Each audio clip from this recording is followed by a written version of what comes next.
the blood of a cured person combined with negative energy, possibly being able to slow the curse. But its amount of energy that's probably far greater than we could supply with just Grumpus's body. So the party shortly pivots to Meagle, and we get her head free of her restraints. We do manage to wake her. We try to charm person on her, but she does resist it at first, and asks the party why they were attacking her with Bluebeard. We try to detect her thoughts, but we get resistance on that as well. We get Zone of Truth on her. We do manage to get the Zone of Truth off on her, so Sylvan was able to get that working. And then we're then able to get Charm Person working on her as well on a subsequent attempt. We then tried to, for the most part, get the party away from Qatar. Got up to some nonsense, but we were able to start a little bit of interrogation. We asked about phase 2, and she continued to state that she didn't really know anything about that. We asked about the glyph. She has to hold it in order to activate it. Sorry, cough break. Okay, so we find out about the glyph. We also ask about Lord Drogmore, but she kind of laughs that off and says he's weak and is worth far more alive than it would be for them to kill him. So we have maybe a bit of a hand there that we have probably a lot of time to rescue him. Not something we probably need to do right away unless the situation changes. We also talked to her about Grumu and whether he serves Tiamat as well, but she dodges that question, saying she can't talk about who she works for, that's not safe for her. There is a bit of nonsense off to the side when Qatar continues on with some shenanigans, trying to hitch a cart and come back to the interrogation. Rufus and Sylvan both fight him off, and he starts just dashing around, making a giant commotion before running away a bit. But with the during two that, people chasing him.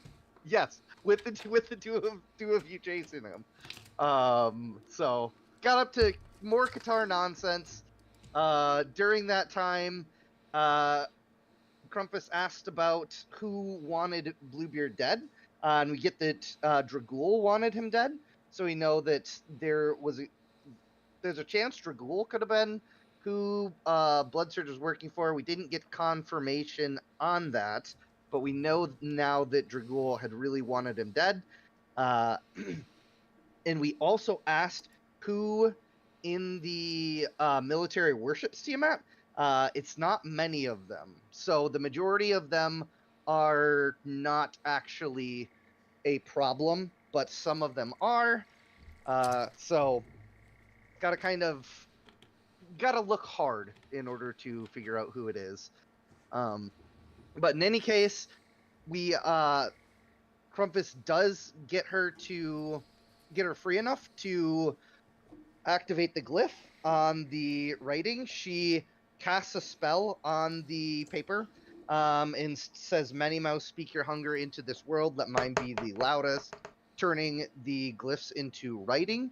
There is a hidden note that appears after that.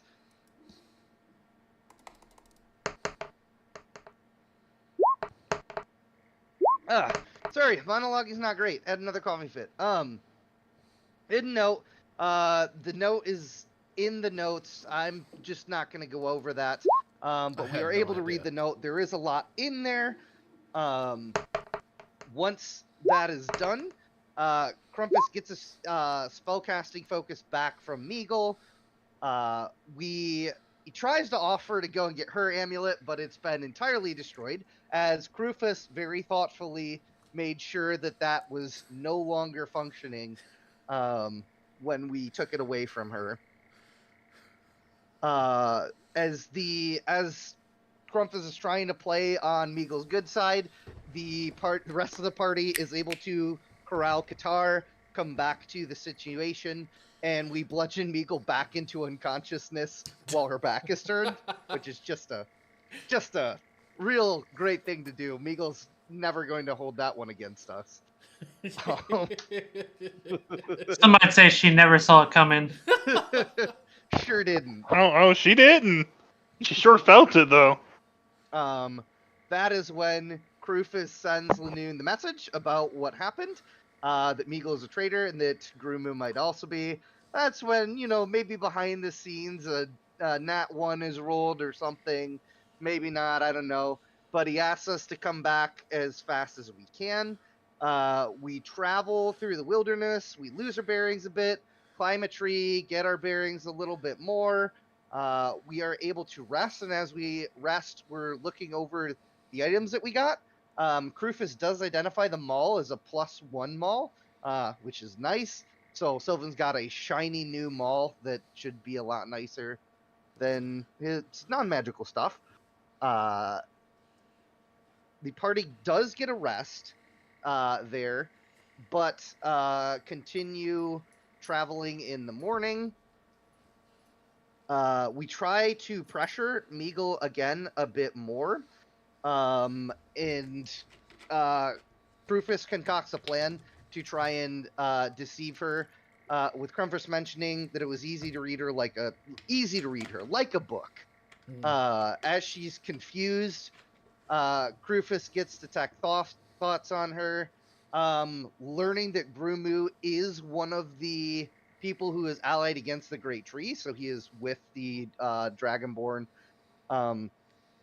He also learns that they work directly under Totem, and that the two of them will be lauded as heroes after the Great Tree burns. He also learns that Meagle's brother is a big factor in why she trusts Grumu. He keeps telling her to just trust that, stating that Dragonborn aren't evil and that the Lorax is just weak.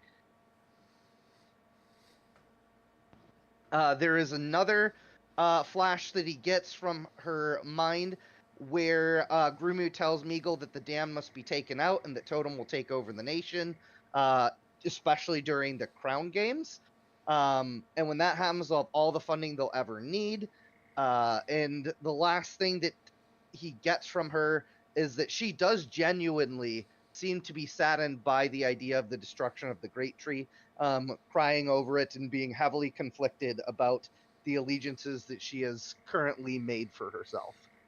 What is the Crown Games? Sorry, continue. That thought just occurred to me. Yeah, fair. In the lore. Yeah. Yes, I'm not going to say anything at the moment about it because I can't remember what I know and what Krumfus just knows. So I won't. It's in the lore. It's up there. Fair. Okay. So yeah, we get all that from her, and which is a lot. Krufus really gets onto a gold mine with that detect thoughts. So that was awesome. The party continues traveling. There's a lot of long strider being cast on the centaurs. Meagle tries to ask for the party to spare her. At first, we don't really trust her at all. She tries to say she's not worshiping demons. She's not bloodbound. She can't undo all of these things, and can provide evidence that Grumu is a traitor. We do say that if she can provide that, we would be happy to escort her to the Great Tree on, tenuous but even terms, as maybe not kill her, or recommend the Lorax kill her. Maybe recommend lenient. But anyways, We head on our way after getting that. We also learn that Grumu apparently wasn't dead set on the burning of the green tree. He just figures it will happen one way or another because he thinks that Totem wants that to burn and that Totem is a very powerful individual. So he just kind of thinks it's going to happen no matter what because Totem's probably too powerful for his will to be subverted. She again says she doesn't know anything about phase 2 or what's happening down south. And She gave you a little bit about down south, didn't she? she tells us about like the swamps and stuff, and Yeah. but yeah. But yeah, not a lot, but you're right. She did tell us a little bit. We do ask about the mind flayers and the crown. She doesn't know anything about the crown or mind flayers. So unfortunately, we don't get anything about that there. We travel through the night. We do not get a long rest. We hurry our pace through the night. As morning comes, we see the great tree up ahead. We send a message to Lanoon that we're out front and ready. And we hear the voice of Grumu respond through the sending stone, which Krufus recognized as he had spoken to him before. So he Well, actually you didn't hear him speak. It's during like whenever you guys are like becoming like recruits. He gave a speech, okay. and he Gotcha. Okay. Got it. So you got in a speech in the past. Got it. Okay. you would have all seen him before. Gotcha. You've all seen him. Okay. Anyways, Grumu asks us to come in. The party starts doing some hasty planning. We take the gag off Meagle. We ask her about her scrolls. They're in an office in a safe under her desk that requires her hand to unlock. Crumpus asks her whether or not she really needs her hand, and she asserts that she does, in fact, need her hand unsevered on her person. The party comes up with some hasty planning. Crumpus shifts into an ape, asking for permission to do crimes, throwing his spellcasting focus actually to Meagle as it brings us to where we are in the scene. So Crumpus is kind of locked and loaded something, but not really fully pulled the trigger yet. We've got a little bit more time before we have to do anything. You are all sitting there. Meagle is holding your spellcasting focus right now. I want to. Yes. She's still tied up, right? She is tied up. I want to take that off her carefully and say, "Not just yet," and hand it to back to my partner in crime. The monkey. Yes, the monkey. All right. So I think we're still. You're about 200 feet out right now. All right. What we're gonna do is you go in, Mark. We'll give you 30 minutes. Okay. Go in and find out what you can. Should we write a letter to give to some of the council members? What do you guys think about that idea? How do you feel about that, Sylvan? I have no objections. Right. Can I write a letter? Entailing write a let. Can we write a letter to the king? The Lorax, if that's all right, Lorax? Misapi? Yeah, you can. You definitely can. But as you're writing this letter, I do want a perception check from pretty much everybody.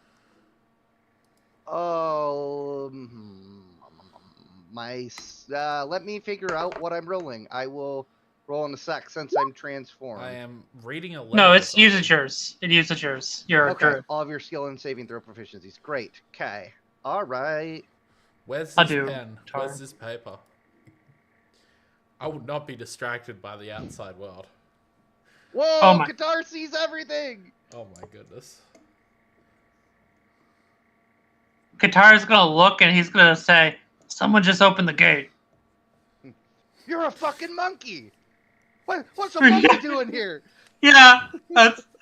And then he looks back. He goes, "Where'd this monkey come from?" I'm gonna hold up my spellcasting focus that he's seen before. I don't know if it will help. He's probably gonna think the monkey kills you.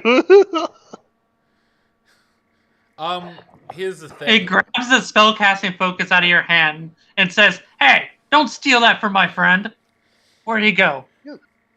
I mean, I would attempt to challenge him to not let him take it out of my hand. He'll probably win, but I mean, you're a monkey right now, right? I Give me am an an ape. athletics. Okay. All right. Can I be allowed to roll athletics as the ape if I'm in the shape, or no? It's Krampus. It's the ape. It's the ape. Okay. Oof, It's I have- only your mental stats that Okay. don't change. Okay, thank you. One moment while I forgot to actually pull up Just- the stat block for an ape. Just roll a d20. I guarantee. We'll figure out what it is here in a sec. Okay. So Qatar has Oh, pointed it's rolled out that the privately. gates are opening, right? What was that? Has Qatar pointed out that the gates have been opened? Yeah, he said the gates have been opened. Then he turned around and saw the monkey Oh, yeah. and was like, Yep.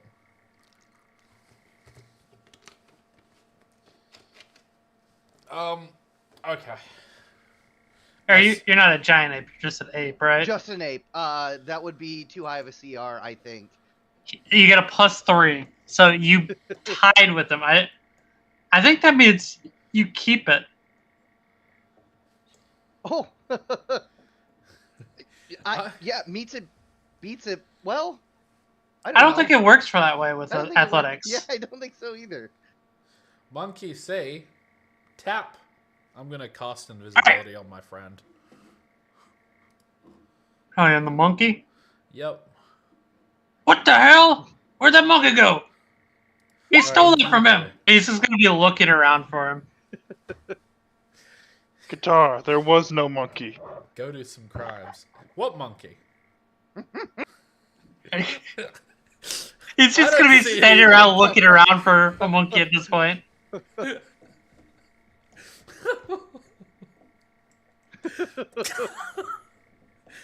Okay. So, All right. Did you get the letter written, or am I still waiting for a sec for you to finish? Yes, I'd like to write a letter to, you know. You're writing, like, tell me what you want to write on it. Like, you can go ahead and write it. Yes, It's- I'd like to write a letter addressed to the Lorax. I'd like to detail essentially how it is that we caught Meagle. That through I'd like to say that through thorough analysis. Sorry, I'd like to say that it is. Well, hold on. Do we want to put in there what we think about current military leadership? Yes, no, everyone.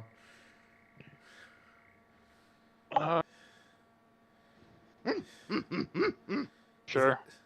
I imagine the monkey is like nodding invisibly right now.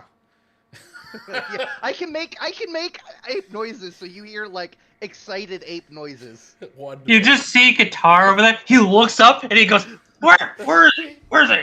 He just starts running toward where you were. When he's in my business, I'll stop making noise and try and like get 10 feet away. Okay. Yeah. Where it was. I'll include as to how we came across Orlean. I'll include that through a zone of truth we have determined that Did anybody look at the gate? I would have. We'll include everything about Meagle and about Lord Gromo, and that we believe that Lord Gromo, Meagle, and and maybe some other people are actually the traitors working against the crown, and that they are responsible for Lord Dragmore's So, Sylvan, you go to look at on the road. You see 2 guards standing there, and you see a furbog that you saw at the magic shop standing outside. with his staff lit up and glowing. I'm going to write about I'll write about how we believe that Lord Grimu. Yeah, I'm going to call him a traitor. I'm going to say that Rufus, hurry up! I think we Yep. have company. Yep, and I'll finish writing it off by saying that we believe that Meagle has assisted us in gathering this information we need, and she deserves some leniency for outing. I think that we believe she deserves some leniency. But Just so and you we're remember, working- Yep. this guy is Gruel the Wandering Eye from the arcane shop that you guys went to. Yeah, to do with the Oh. staff. Right. Oh shit, that guy. He's standing outside and there's 2 guards that was standing out the door, and his staff is lit up right now, it's like with lights. And I'm gonna say, yeah, we'll write that down, and I'll say, get this to Step behind me before you hand that off. Like, just so they can't see you hand something off into nothingness. You can't see. You had to go up to the thing to see that. Yeah. That's why. Okay. Like you guys stepped off the road. I'll sign Okay, it. fair I'll enough. sign it by a party, and I'll state. Well, sorry, I'll state that that we came to we were working. We sort of like Lanoon we were coming to the Great Tree, to hand off a prisoner to Lanoon so that she could be properly looked after, while everything was brought towards the king. But it appears that we are worried about the current state of affairs in the Great Tree, and I'll talk about how the stone that there was a stone I used to communicate with Lanoon, and how was recently used by what I believe to be Lord Drugmore. Sorry, not Lord Drugmore. Fucking. As he's writing this, Sorry, takes good 5-6 minutes to write. Sylvan, first thing you notice is this guy looks around, and as he's looking around, you see the door opens again, and a couple more guards come out, and he goes back inside. I hand this a letter to the monkey as subtly as I can. As soon as I see him like lift the paper up, I just monkey paw it. Guitar's pretty far away looking for the monkey at this point. He keeps hearing sounds out there, and he's like, "Is that the monkey? I will get that thing back." All right. I'll call Qatar over, and as for like what we do right now, I am so confused as to what we personally do. But now that we've got Meagle, let's go in. Let's go meet the wizard and see what his advice is. He went back inside. Just a reminder. Yes.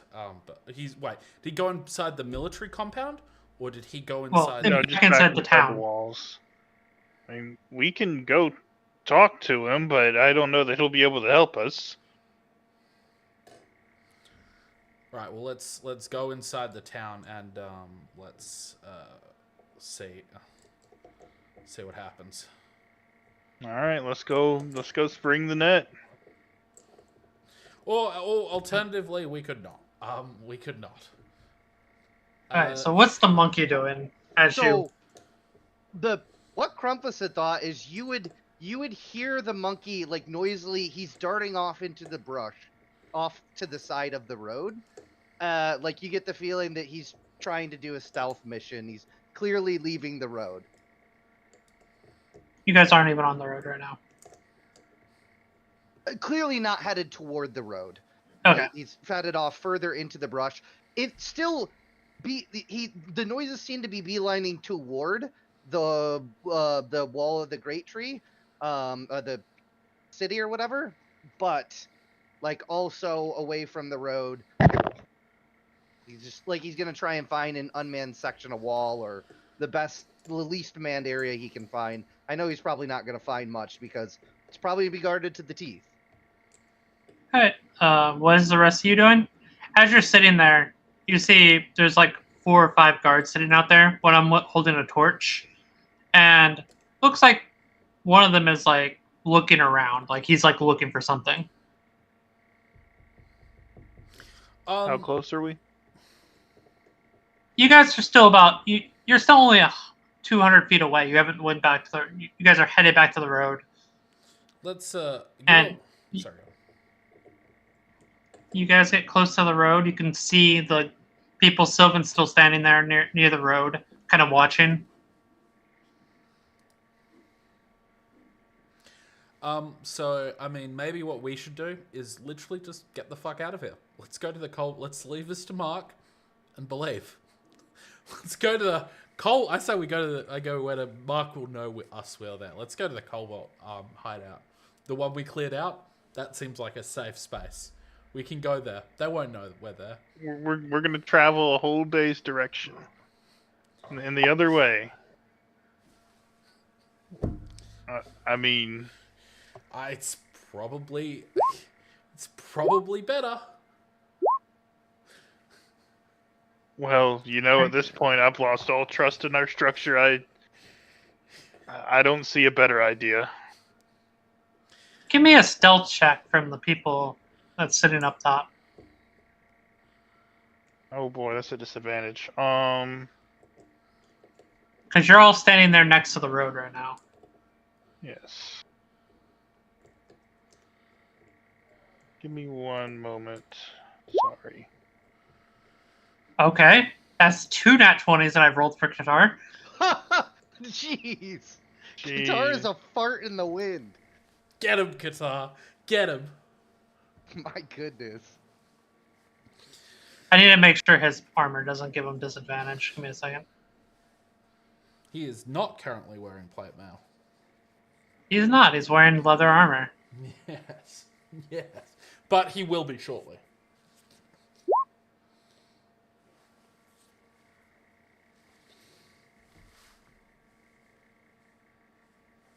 Okay. Give me one for Krufus as well.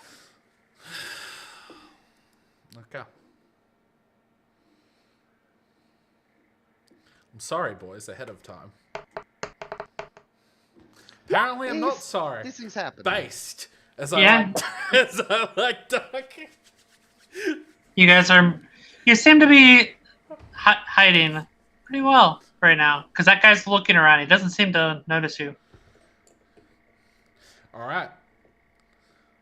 Well, let's find some place to hide. No, let's go back. I say we go back to the Cobalt place. Sylvan, talk me out of this if you think this is a bad idea. I just don't want to be here anymore. Well, By the way, you are a day and a half of no sleep right now. Yeah. Best case scenario, Lanoon has been found out. Worst case scenario, he's betrayed us.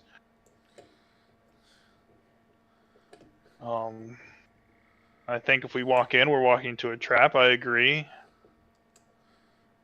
I think they're looking. How about we make our way back and we hide out in the woods somewhere and wait for Crumpus to come back. Wonderful. Let's do that. To the woods. Okay. You guys are heading off into the woods. You go into the left side of the road or the right side? Because right now you're on the left side of the road. We'll stay on the left side. You'd have to cross over. We'll stay on whatever side we're currently on and just move at least, I want to say, 2 to 3 miles from the tree. The tree, yeah. Yeah. And we'll probably the last thing you see as you're from the road. moving away is you notice a couple of the guards start moving out onto the road, just start walking out. They don't seem to be in any speed.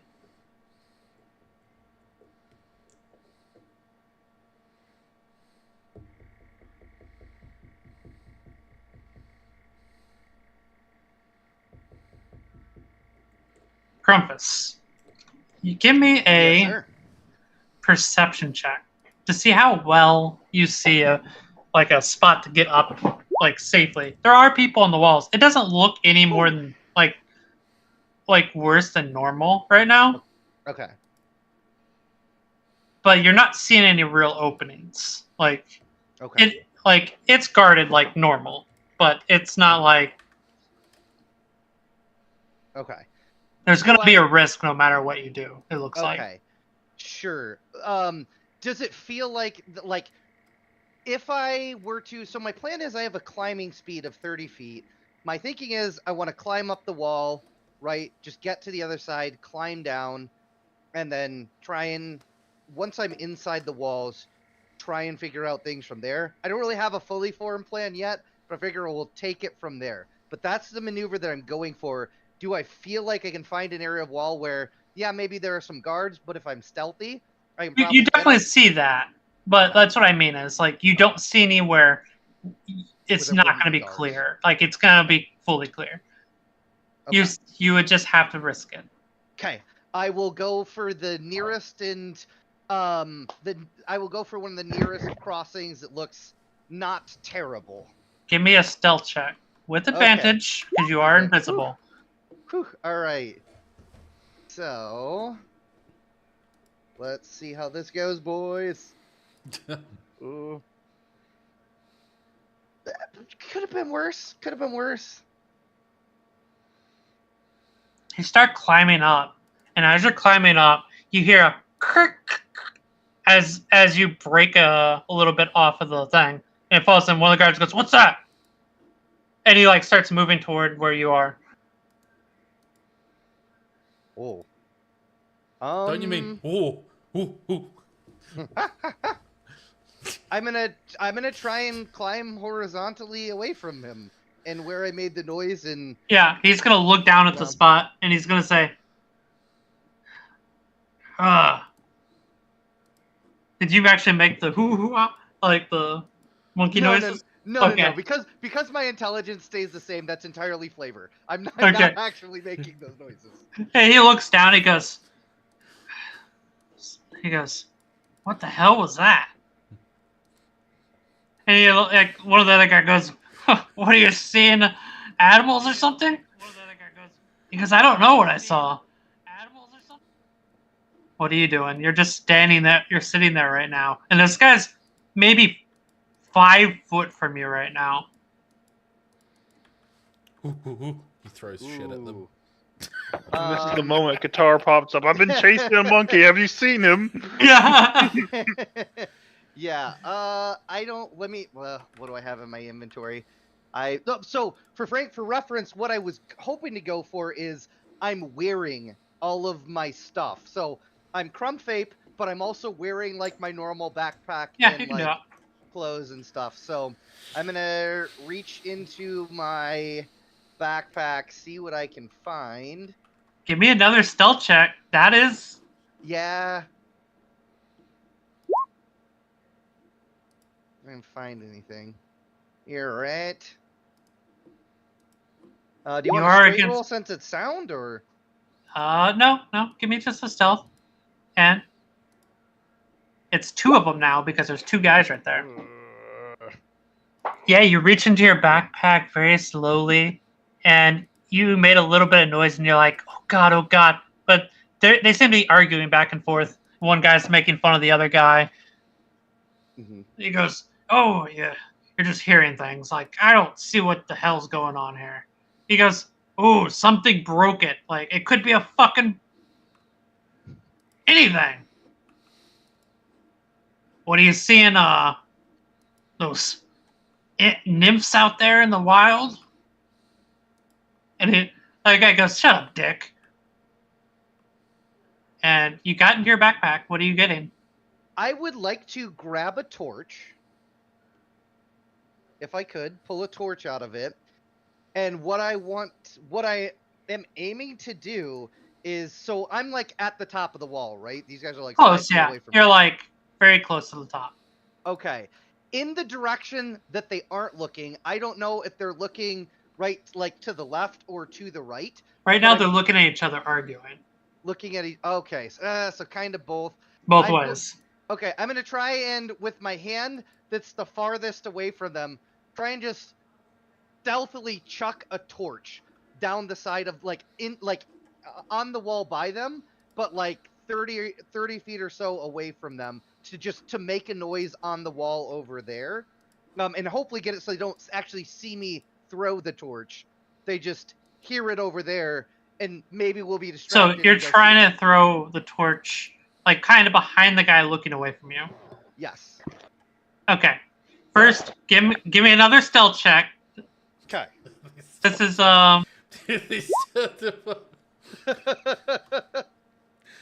Oh dear. give me another stealth. Okay. See how well this goes. Ooh, thank God you had a Okay, but- fucking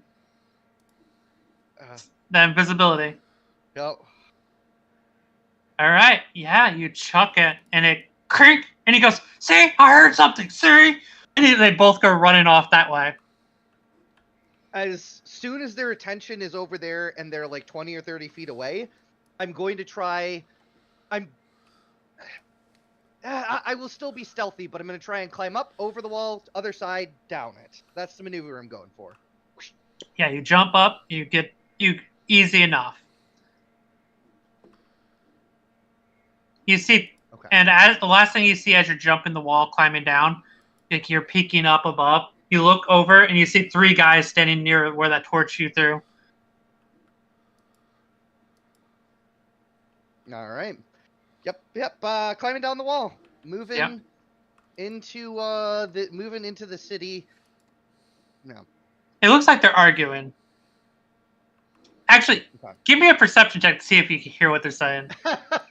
Sure. You just need a 10 because they're arguing pretty loud. Okay. You hear one of the guy goes, "You didn't need to throw a torch to make your point. I get it." He goes, "You're hearing things." He goes, "That's fine. You don't need to throw a torch." And the other guy goes, "I didn't throw a fucking torch. You were looking at me." And that's the last thing you hear. Great. Phenomenal. No notes. I clamber down the wall. Yeah. As you're climbing down, you get down inside, and you do see some guards moving around right now. You're still a little bit distance away from the entrance. Do you want to go check out the entrance, or are you going towards somewhere else?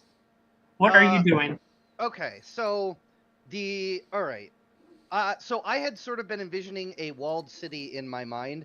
It is. So I thought I was past the entrance. You are past the entrance. It's a walled city, but like you didn't climb where the entrance was.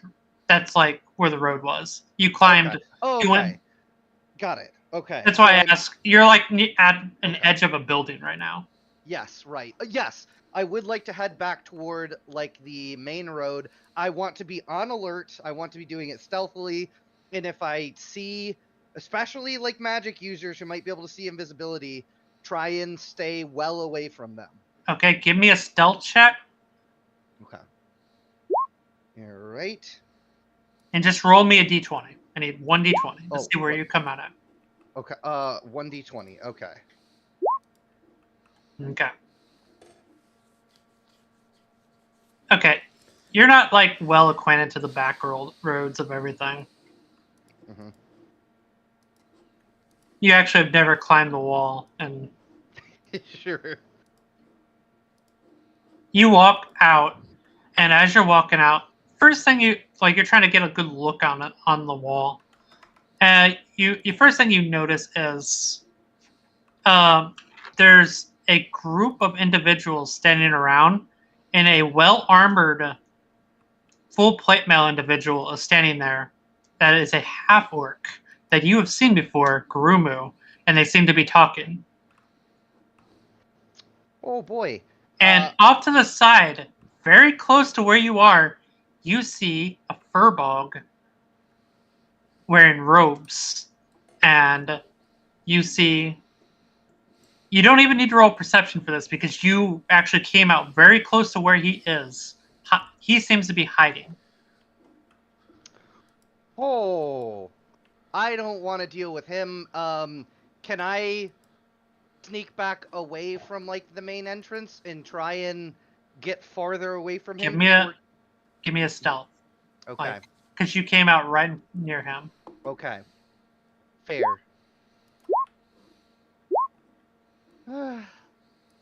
19. It's pretty good. One moment, I have to check something. Yep. I gotta Yep. see what his plus is. Yep. Take your time. Take your time.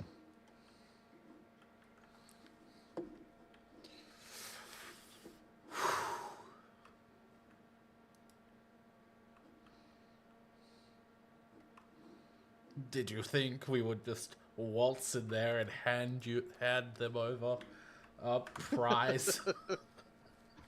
You would be mistaken, sir. Yeah, no, I have no trust in the military structure anymore. Frank, I want to be very clear. Okay.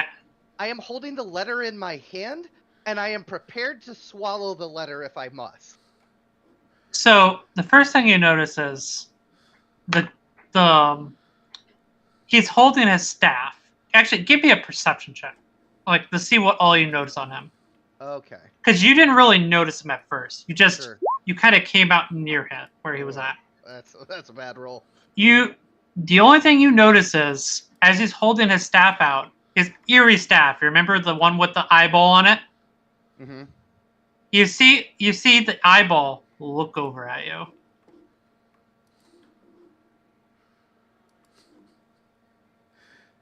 And Okay. it looks over at you as you're getting ready to back up. And it's definitely looking at you. It's a full gorilla. How close am I? A gorilla wearing clothes. A clothed gorilla. You're probably less than 30 foot from him. Yeah. And he doesn't seem to be looking at you, but his staff is looking at you right now. Creeping backward. So like I am legitimately like walking backward while still eyes just on the staff. Just backing up, not even looking where I'm backing up. As you're doing that, you see him cast something. Ah, shit. I would try and full sprint, but I know that's probably not enough time. I don't know if... Let me make sure.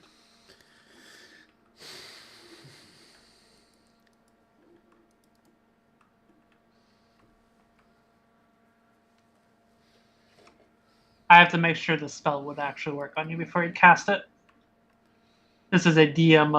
I don't want to make a mistake on this. That's fair. That's fair. Take your time. I'm in no rush.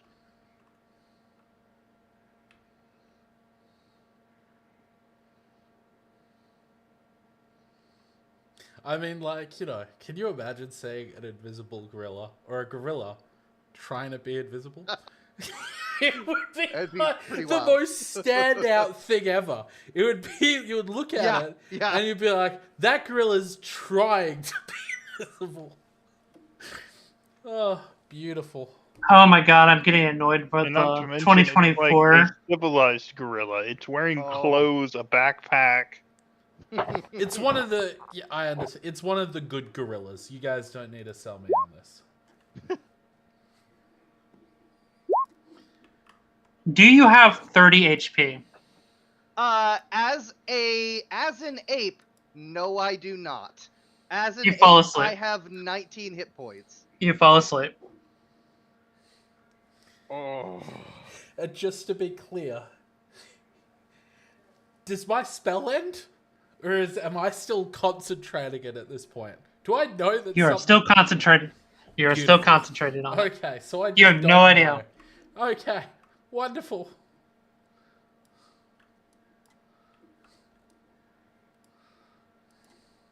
All right. You guys all move back to a position. We're going to skip forward about half an hour goes by.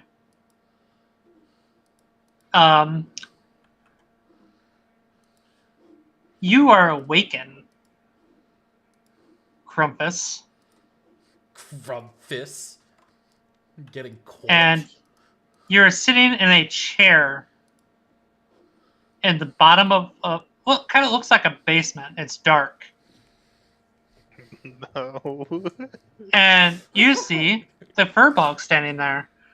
And he's sitting there looking at your letter. He's just kind of holding it up, reading it. And he looks up at you. And he goes, "So, this is an interesting tale you have wrote here. What all did you write in there again? Just to be sure. It would so that would have been addressed to either a council member, and I'd address it to the council and the Lorax. It would basically detail like Everything. yeah, essentially, and then at the end of it, it would be I intended to at least sign it. I'm not sure if everyone, and I guess I would have offered like everyone else to sign it. I'm not sure if they would have. But that's up to Sylvan. Did you sign the letter? Absolutely not. Oh, I signed it because I'm an invincible wizard. And you're still a monkey, by the way. I don't think you lose. It does say I lose it if I go unconscious. Okay, then you are yourself right now. Okay. And you are tied up right now. You do not have a spell focus. Okay. And you see him looking at you. He goes, "So, are you Lanoon's little friends?" And he like smiles. And he's like getting really close to you. I don't know yet if I consider Lanoon a friend.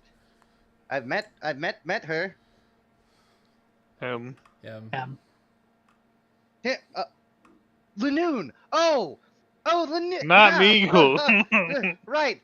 I'm getting my names mixed up. My apologies. You're asking me about Lanoon, not Meagle. Yes. I've spoken to Lanoon. That is true. Oh, so you're aware that he's been claimed a traitor? It was made clear to me shortly. How long has it? Shortly before I lost. Shortly before I went unconscious. So you know that he's a traitor, then? I know that he has been branded a traitor. Interesting. You know he was working with Meagle? He was working against Meagle. Well, that's not what Guru Moo says. Grimu was working with Meagle. Yes, I see this little letter you were holding. This is fascinating. He smiles a little bit. I mean, and he goes, We've listen. May I permission to speak freely, Gruel?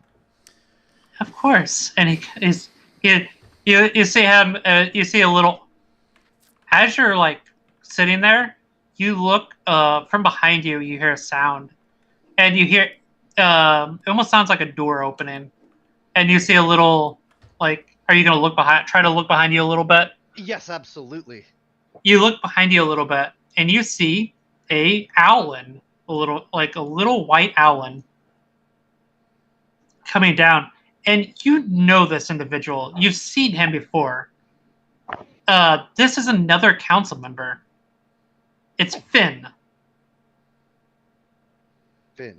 Okay. Give me a sec. I was going to tell you a little bit of knowledge about him. Finn is the chief administrator of the city. He runs the Guild of Administrators.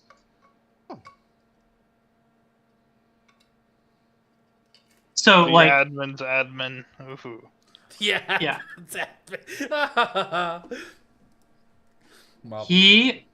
You see him go, "Stop toying with the little guy."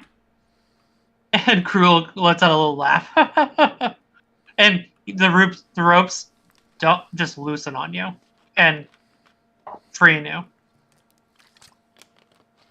Oh, thank you. That's far more comfortable. Yes. We were working with Lanoon. Oh, you were. Insight check. And you see the little owl. Give me an insight. Do I believe him? Yes, actually, you do believe him. You think he is telling the truth. He doesn't seem to be hiding anything. Okay. And you see the little Alan walking up, and he goes, he has a little book on his side, and he pulls it open and he goes. He flips to a page and he goes, "Trumpus, right?" Yes, that is correct. That's my name. He goes, "Yes, yes, yes. I remember you. You were set up with Sylvan, Krufus, and Qatar. You That were is correct. group. Yes, yes." And he like shuts his book and he goes, "This is very interesting stuff that you guys have found in this little note of yours. Do you have any proof?" We have proof. We both have a message that is on my group's person that was written to that details the plans of Grumu, and somebody named Totem, who he apparently is working with, as well as Dragul. So we have this letter that was encoded, and Lanoon further states that she has more Lanoon, Meagle. I keep getting those two confused. I don't know why. Something about two-syllable names. I don't know. Crumpus, Krufus, Lanoon, Meagle. Anyway, Meagle claims that she has more in a private safe. We also have Meagle. She didn't give the details.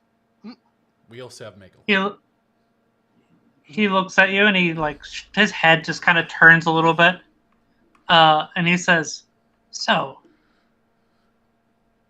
you have letter confirming that Grumu is working with these Dragonborn."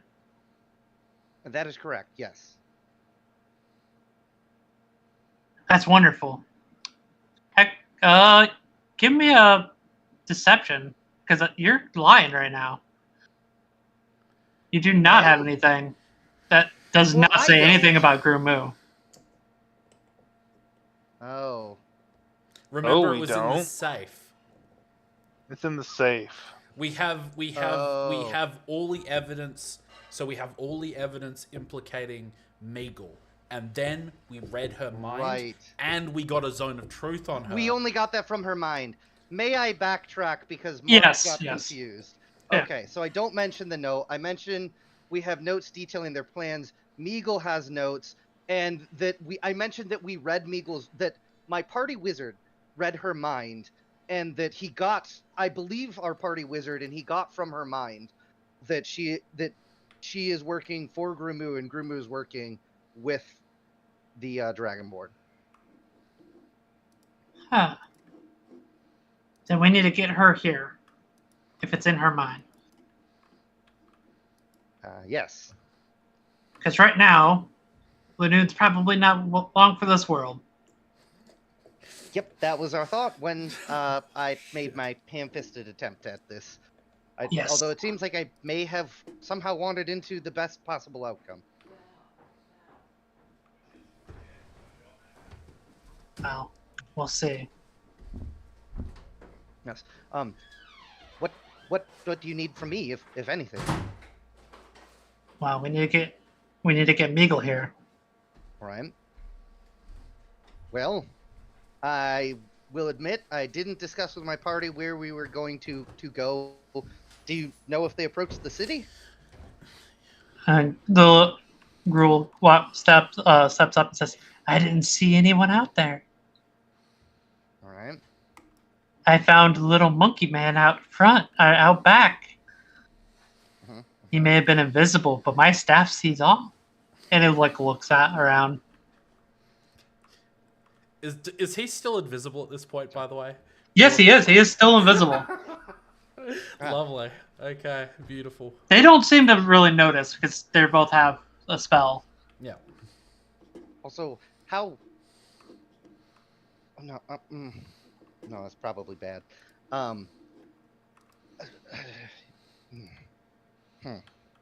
We learned a lot while we were out there, and I don't know. I don't know how much to share. You see, Finn looks right at you and says, "Tell me everything.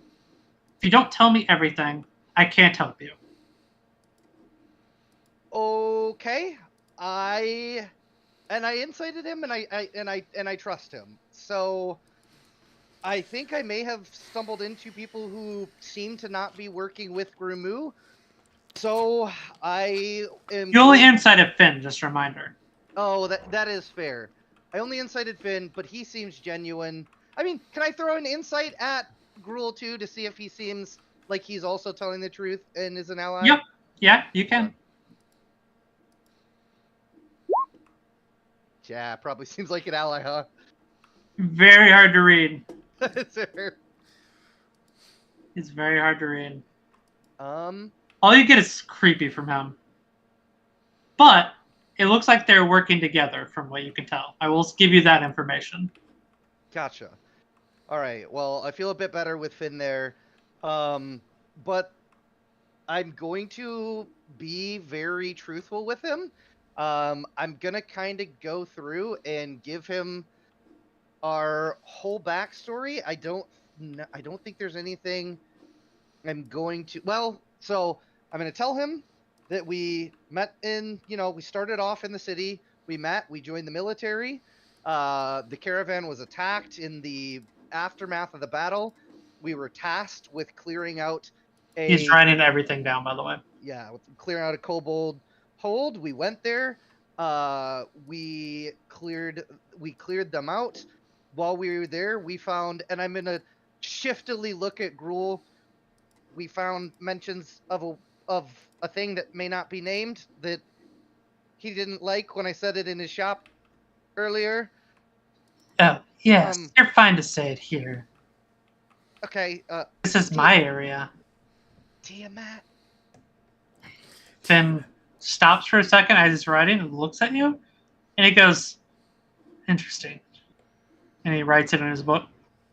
Yeah, and so I mentioned that symbol of Tiamat was on the tomb, I think it was, that we went into in there, and how they've been saying, how they say, may many mouths speak your hunger into this world. Anything you're holding back is what I should ask from them. Yeah, what should I hold back? That is up to you. Just the fact that we murdered a whole bunch of people. Yeah, I was gonna say maybe the murder of a I'm not gonna group. say how many we slaughtered. I'll mention that we ambushed Meagle's group. I'll mention that we took her prisoner, but I won't mention how many soldiers we killed were part of the Great Tree in that melee, or that I did it personally. Well, then he rotted them to death.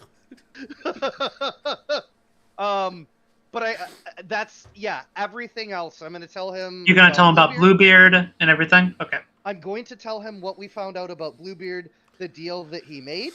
That it seemed like he wanted a sample of my blood to find a solution. I'm going to tell him how we fucked up with Blood Surge and decided to try and fight him, and how we tragically lost the entire contingent of bandits.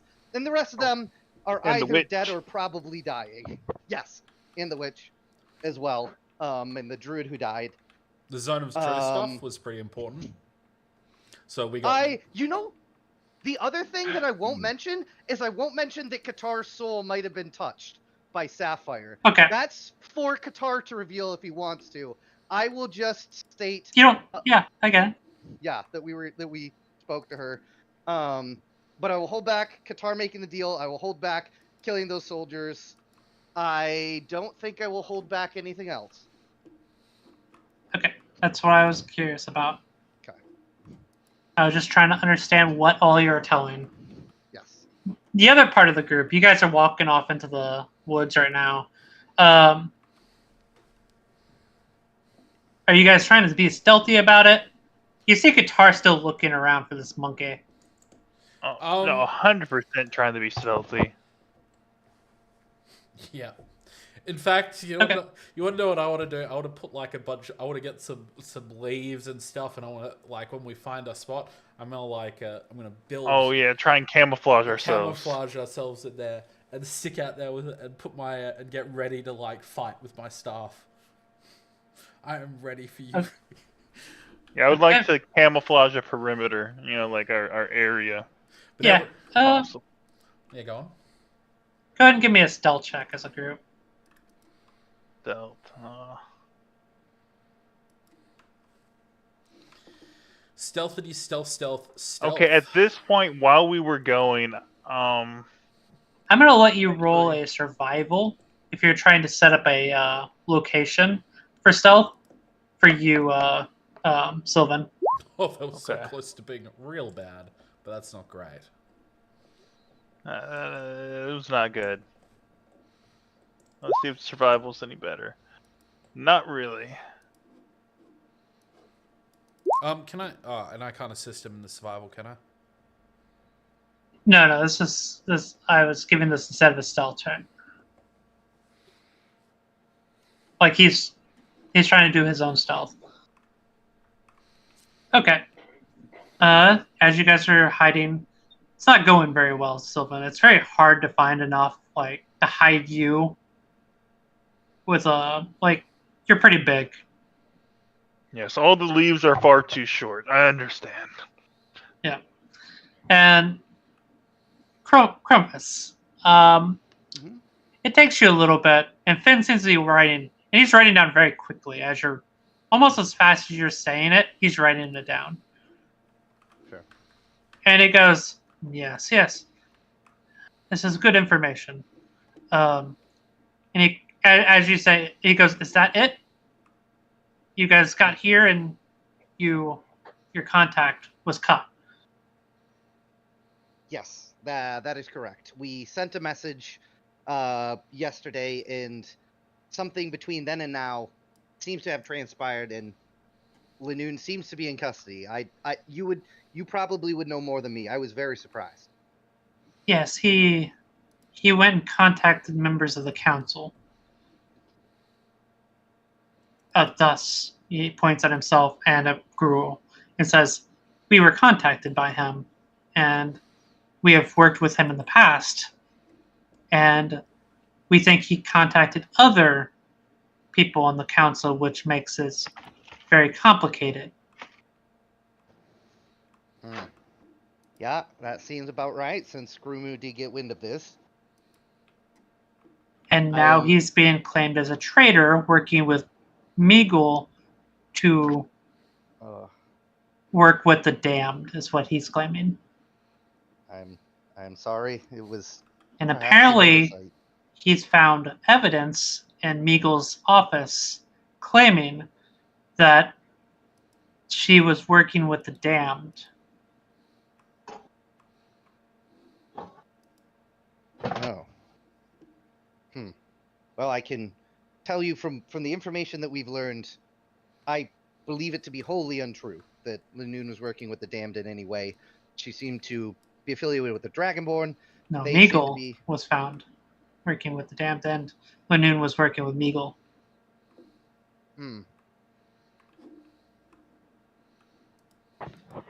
Well, he looks at you and says, I don't believe that, but I also at the same time have no proof of this. Here. Is there work that could be done to acquire proof, or am I best to remain here for now and not make the situation worse? Well, let's start by getting your group in town.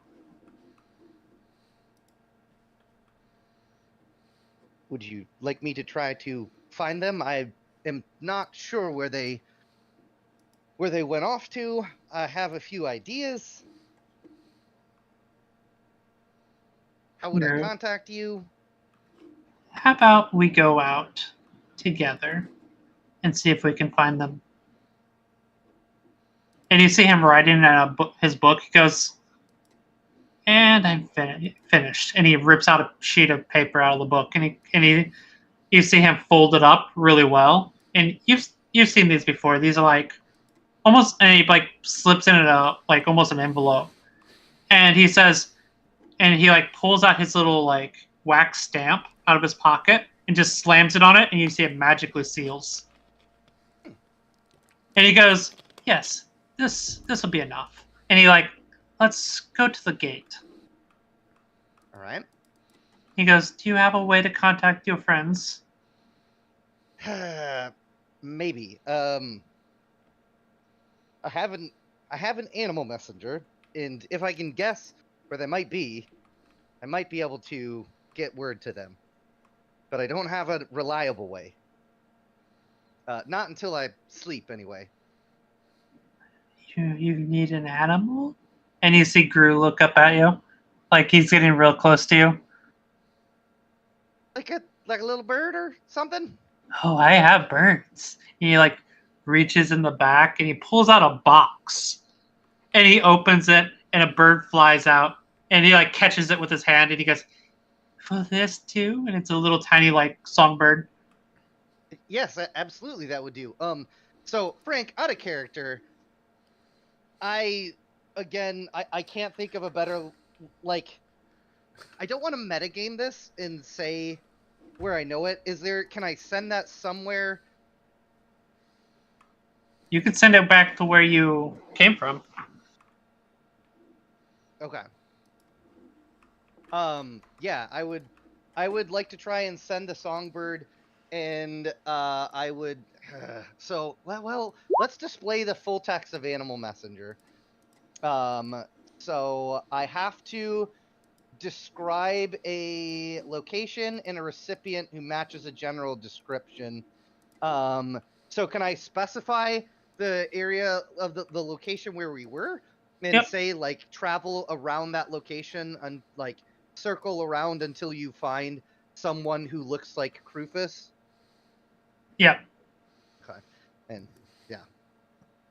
So I will give it that location, tell it to circle around until well, before I do that, I will say, well, wait, what is our, if I can find them, what is our plan to bring them in? What should I tell them? How can they arrive safely? Tell them to come to the gate. Come to the gate and announce their identities? Yes, All I will take care of it. right. And so I will look at the bird. I will give it the location that we were at when we separated. Tell it to spread around. Describe Krufus. And then I will say, Krufus, it's Crumpus. You may approach the gate. I befriended powerful people. They are awaiting you. Use your real names. Okay, I want you to roll me a d20 and add your wisdom modifier on it. Just roll a wisdom check. And you need above a 15 to get it within 15 minutes. All right. I'm going to say you were very close. We'll add 20 minutes onto that. Okay. So it'll be about 35 minutes. But as you guys are sitting there preparing, luckily for you guys, you all rolled very poorly on your stealth checks. And the bird spots you guys out and flies up to you, Krufus. You see a little bird, a little songbird flies up to you. Yep. And then starts talking in Krufus's voice. What does it say? Krufus, it's Crumpus. I have befriended a powerful person. Come to the gate, use your real names. You will be accepted. Then it flies off. I will turn to Sylvan at this point. You hear this as well, Sylvan. I'll say, I think they got to him. Qatar just looks at you and says, "Did that bird just talk?" Qatar, now is not the time. He's Just gone. leave this to us. He's That done. bird just talked. Well, I don't think Krufus, I don't think Crumpus would intentionally mislead us. If he's telling us to come, it must be safe. Come on. Come on. Do you actually think that he found very powerful people within 1 hour of going to that town? He didn't find us, and then he wants us to go to the gate and announce who we are. Do you think that is actually what happened? Come on. Let's be real. Well, what would you advise then? I don't know. What are your thoughts on the situation? It was Crumpus's voice that said Yes, it. and it's not like they could replicate it. I mean, he didn't sound like he was in distress. We would have detected that, I think. Well, let's go check out the gate. I do feel weary going up to the front gate. I guess the best thing we can do is be on guard, but well, we don't have a way to contact him, do we? Let's go up to the front gate. He might be there. I'm trying to decide right now if Qatar would try to shoot at the songbird. He 100% would. He I would don't feel kill like it doing dead. Yeah, I don't feel like that. You know what? Yeah, he would shoot at the songbird. As much as I don't want him to, he would. He's gonna pull out his sling and throw it at it. He's gonna take disadvantage though.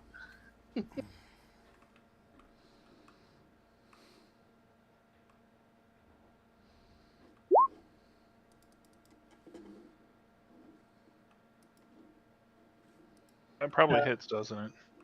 I don't know. Let me look up all.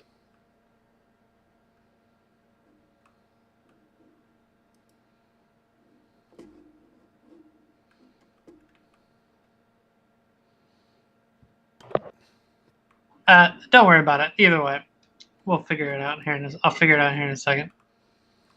So I guess we'd be going towards the gate area, but I'll cautiously.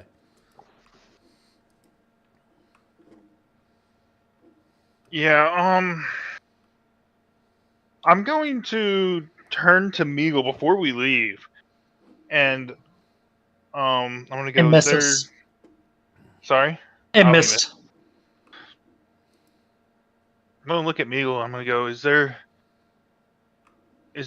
any well, no, she wouldn't. Yeah, I don't know. I'm just gonna very cautiously head towards there, I guess. Yeah, very uneasily. Let's not take the main road at all, and let's scout it out as we head up towards the gates. See if anything seems off. Yeah, that seems fair to me. It's been about an hour now that he's been gone. Actually, about an hour. And you guys start walking in about an hour. Hey, no! No! Give me a perception check as you guys are moving closer to the gate. Sorry. You two give me a perception. Rufus and Sylvan. 21. I'm going to say Qatar's still looking around for that bird. You guys see any birds or apes? I am just... This would be like a fever dream for Qatar. He's like apes that apes that steal things that go invisible. Birds that fly over and talk to people. I'm spending all my time trying to keep Qatar on track without wandering off too far. I feel as if the world is just jangling keys in front of Qatar and be like, look at the monkey, look at the monkey. As you guys are moving back, Qatar, there's no monkey, the bird's dead, leave it alone. Come on, let's just go. Yeah. Rufus, as you're moving forward, you see it looks like there's about 4 people standing out front, and you see a very large man standing there. It is a half orc, and you've seen him before. It is Grumu. He's standing out in front of the gate. No. He's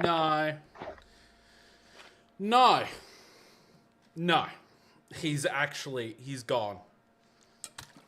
I tell him that he must be out of his mind. Wait, so we see Grumu. You guys see Grumu standing out front of the gate. Turn it around. Large. Going back. Half orc. Going back. No, actually, listen. All right. My invisibility. I don't care. You can't convince me otherwise. No, Sylvan. No. Lord, we're turning around. We must save him. Listen, Lord Crumfus is in there. He's alone, and he's being interrogated. It is now up to you. I want to place my hand on you. I want to cast invisibility.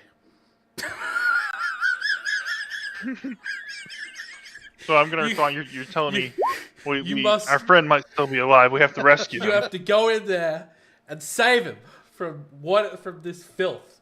Okay. I will be here. If it goes past the night, I'll head toward. If you can't, I'll be where you left, where we were before, in our spot. But if you take longer, I will go to the underground den. Go now.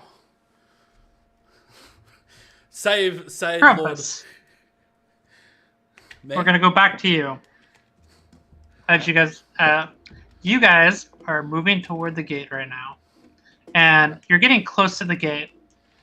And first thing you notice is there is a large amount of military sitting here, and you see Finn just kind of confidently walking, and you are no longer invisible. Okay. I mean, my spell kind of it ran out. It ran out on him. Yeah, I know. That's what I mean. Is you're no longer. Sure. And you see Gruul is standing near you as well, and they're just kind of walking with you. And Finn, he's a small he's not big, and he's walking up to the gate, and he's just standing there near the gate, and he looks at one of the guards. He goes, "Is Gru here?" And he goes, "Yeah, he's outside." He sighs and he goes, "Well, we'll sit here. I need to talk with him. Can you go fetch him soon?" And he goes, "Yes, sir." And he goes outside. But moving back to the other moment, you guys are all sitting there watching, and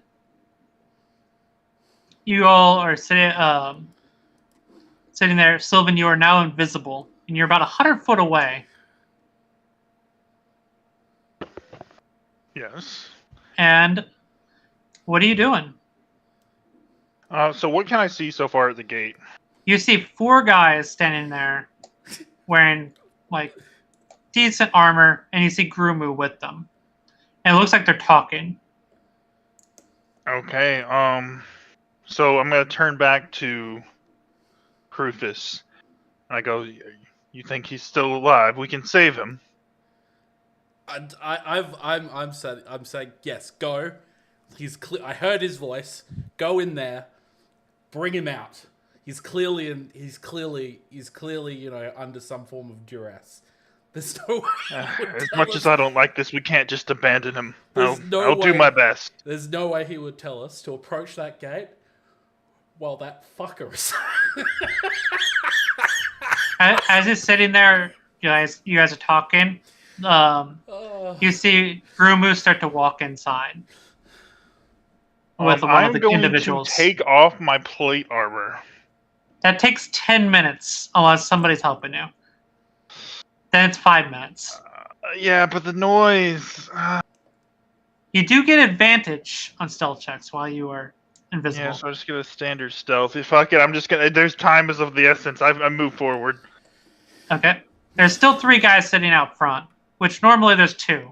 And one of the other guys went with Grumu inside. Okay. Yeah, I'm gonna try and just walk through the front gate as stealthily as possible. All right, give me a stealth check.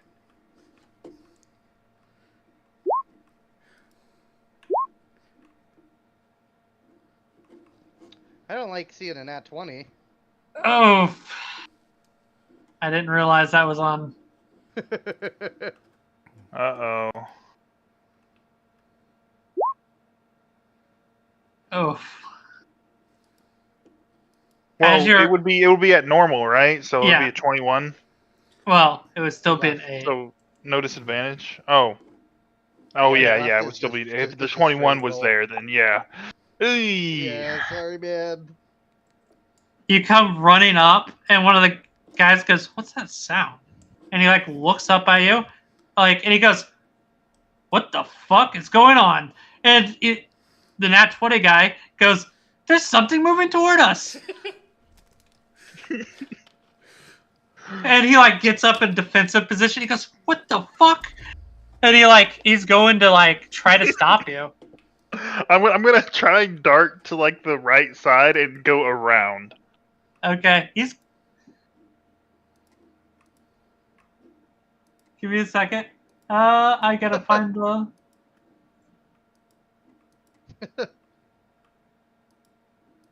He's gonna attempt to tackle you. Are we close enough to this, me and the administrators, that I could make a perception check to see if I can figure out what's happening, or no? The door's still open. You can hear this guy yell that out. Give me an athletics check. He's gonna try to tackle you. Yeah. I got mad athletics. Come on. Yeah, he goes to tackle you to try to figure out what the hell's going on, and you just put your hoof up and hoof him in the face and just put him back down on the ground and just keep running. Just stick my foot, my hoof out. Yeah, you hoofed him. And I am going to make that sound. And the other guy freaks out as he steps back, and he's just gonna, you surprise the hell out of this guy. And one of the guys, the other guy, you all hear this commotion outside the thing.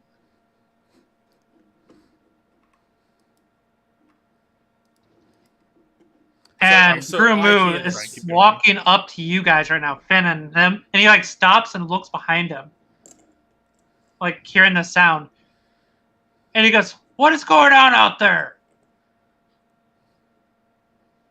And you run right by them all. Fantastic news. You are in the doorway, and as you turn into the doorway, you see Grumu probably 10 feet from you right now. Okay, do I see anything else? You see Crumpus standing on the opposite side of him, probably 10 more feet away, and you see a little owl, which you know as a council member, standing next to Crumpus.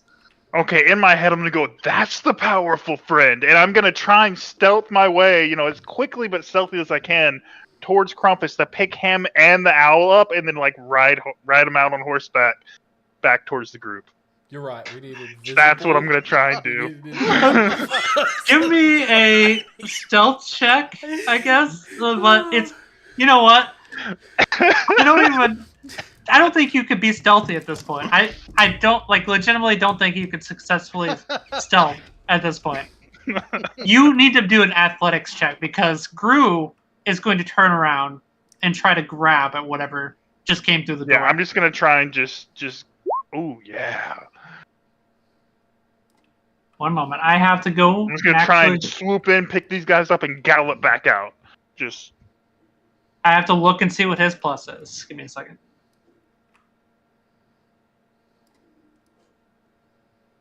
What if it's a tie? I don't think he gets you. No. I don't think ties win with athletics. Mm-hmm. I know AC, it's meet or exceed, but yeah, I don't know with athletics. Yeah. I'm going to say no. I think we rolled it last time that we said no. Yeah. I think I'll just roll it. That was a former ruling. Yeah. He is going to tip to grab you, and you meet as a stalemate for a moment, and he slows you down immensely, though. I'm going to say that. And you're moving toward it, and the owl looks up at you, and he says, "Stop!" I'm gonna look over it. I'm gonna tap on Gruel because I caught that he could see me when I was invisible, and I was gonna say. So did Finn. Remember? Oh, okay. I'm gonna say, is there an invisible? Looks like a centaur there. Is that what that is? And he's looking right. You see the little owl looking right at you. It says "stop" as you're moving toward it. He is with Crumpus. How far away am I from them at this point? You're 10 feet away. You're yes. I will come to a stop then. He is moving toward. You were moving toward them. It took you a little bit. I'm gonna say him trying to stop you, Gru did, and Gru grabbed a hold of you a little bit enough to slow you down. That's what I'm gonna say. Do I see Gru actively chasing me still? Oh, he's standing next to you right now, And he looks angry, and he like looks around, like trying to figure out where you went because you just stopped. Okay. And he goes, "What the hell's going on?" I'm just gonna stay still and not move then. As long as the moment it looks like Rue is making any aggressive action, I'm going to dart towards Crumpfist and just grab him and try and go.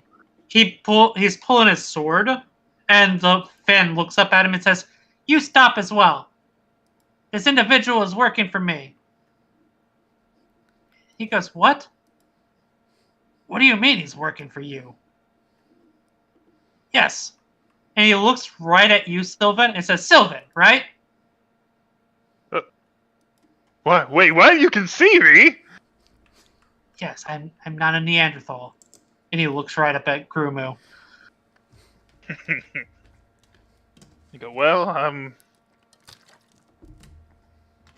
Now, I'm not sure what to do here now. I was gonna pick you up and swoop you out, and he goes, "Where's everybody else at?" Confused. Please listen to Finn, Sylvan. And well, you say it's good. That's all I need to hear. They're waiting on the other side of the doors. Gru goes, "These guys are in my." He goes, "They captured my. What's going on?" And Finn looks up. He goes, "Yes. This piece of paper authorizes me to let you know that I was going to capture Meagle as a enemy combatant of the state, and I, as administrator, have signed off on the capture of him, and these people that captured him is under my jurisdiction. I'm sorry to inform you so late, but you were busy with the war up north, so I set a group in motion to capture them without any knowledge. And this letter right here verifies it. So will you please move the fuck out of my way, Gru?" And Gru's just kind of standing there in awe right now. And Finn just starts to walk out the door. I'm going to pick Crumpfist up and follow behind him. Please? So Crumpfist is just floating in midair, just. Ba-doom, ba-doom, ba-doom. Don't worry about me. Perfectly normal things. Yes. Yeah, you see Grumu kind of steps out of the way, and you see him. He looks angry right now, but he doesn't seem to be challenging it. And you see the little letter that Finn had. He drops it on the ground at Grumu's feet. Are you sure that's wise? He goes, "It's my authority." And the door opens, and Krufus, you see Krufus walk out, hovering in midair, and a little owl standing next to him, hovering in midair. I guess. I'm just waving. I'm waving in the general direction, or wherever, if I see him, where I see him, or in the direction facing forward down the road. All right, I guess Guitar stands up and says, "How the fuck is he flying? What is going on?" I tell him that he must have grown wings. People grow wings from time to time. This is truth. He must have invisible wings. This is the weirdest day ever. Yeah, I'll approach and but I'm not happy about approaching this thing with Grumu nearby. You don't see Grumu right now. He went inside. Okay, all right. Anyway, I'll approach and I'll approach the group with the caravan. Guitar is moving with you at the caravan. Mm-hmm. I'm gonna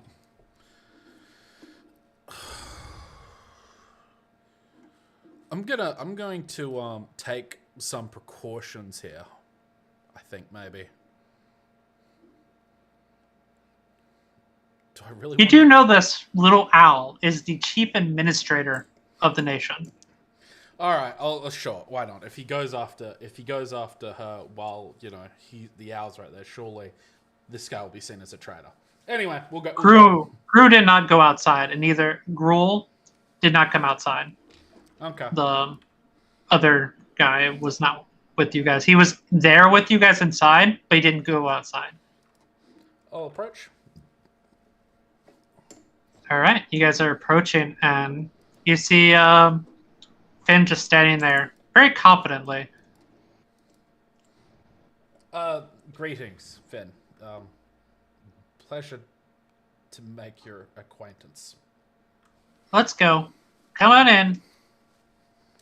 And Uh, he looks up at the visible dude and he says, "Will you please drop that? That is not necessary here." I drop it, I guess. Krufus is one of the powerful friends I've made. I would advise us to follow whatever he tells us to do at the moment. I will cancel the invisibility. Stop concentrating on it. He goes, you all walk in and you see Grumu there reading the little piece of paper that he, like, the note that he dropped at his feet. He's sitting there reading it. And you can see on his face, he looks so angry. And the more he looks like he's reading of it, the angrier he's getting. Oh, no. He goes, "Stop, Finn. She's my subordinate." Because she's still sitting in the cart. "She should be under my control." And Finn, I get to dictate what happens to such a shitty individual. And Finn goes, "Sorry, this is my collar, not you."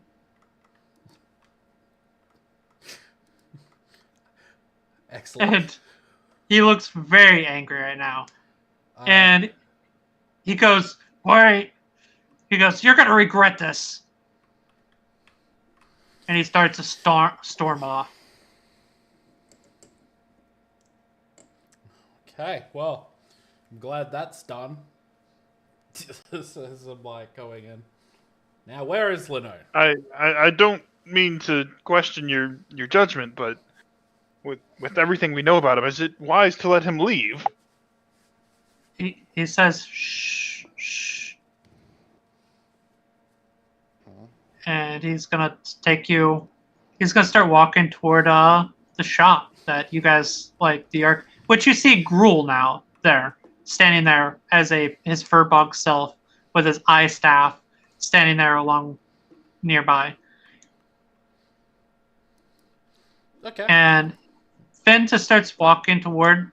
Looks like you guys are going toward the shop, that Gruel's shop, which is where you guys came out of, Krampus. As we're walking, I will tell the party, just so you all know, Finn knows almost everything we've been up to. I gave him a full account of our escapades. So, Right. But will a package be safe here until we can talk to the Lorax? That's a great question. We should have that conversation with Finn. Have that.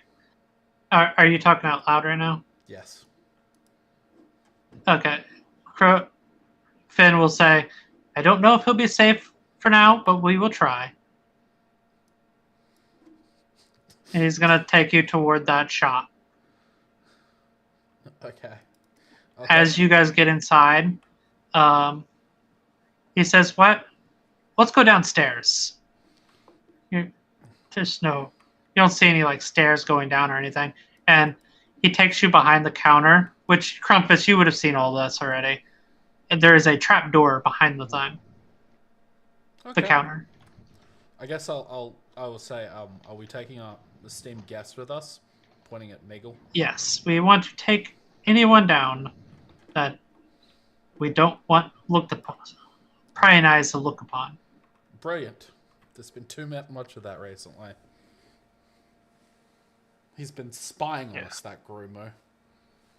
Yes, I feel like we have no privacy anymore. Because he does do that from time to time. So do I.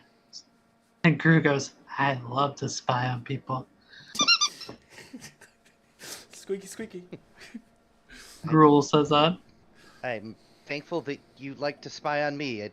This almost didn't happen. I'm very glad I accidentally walked into you.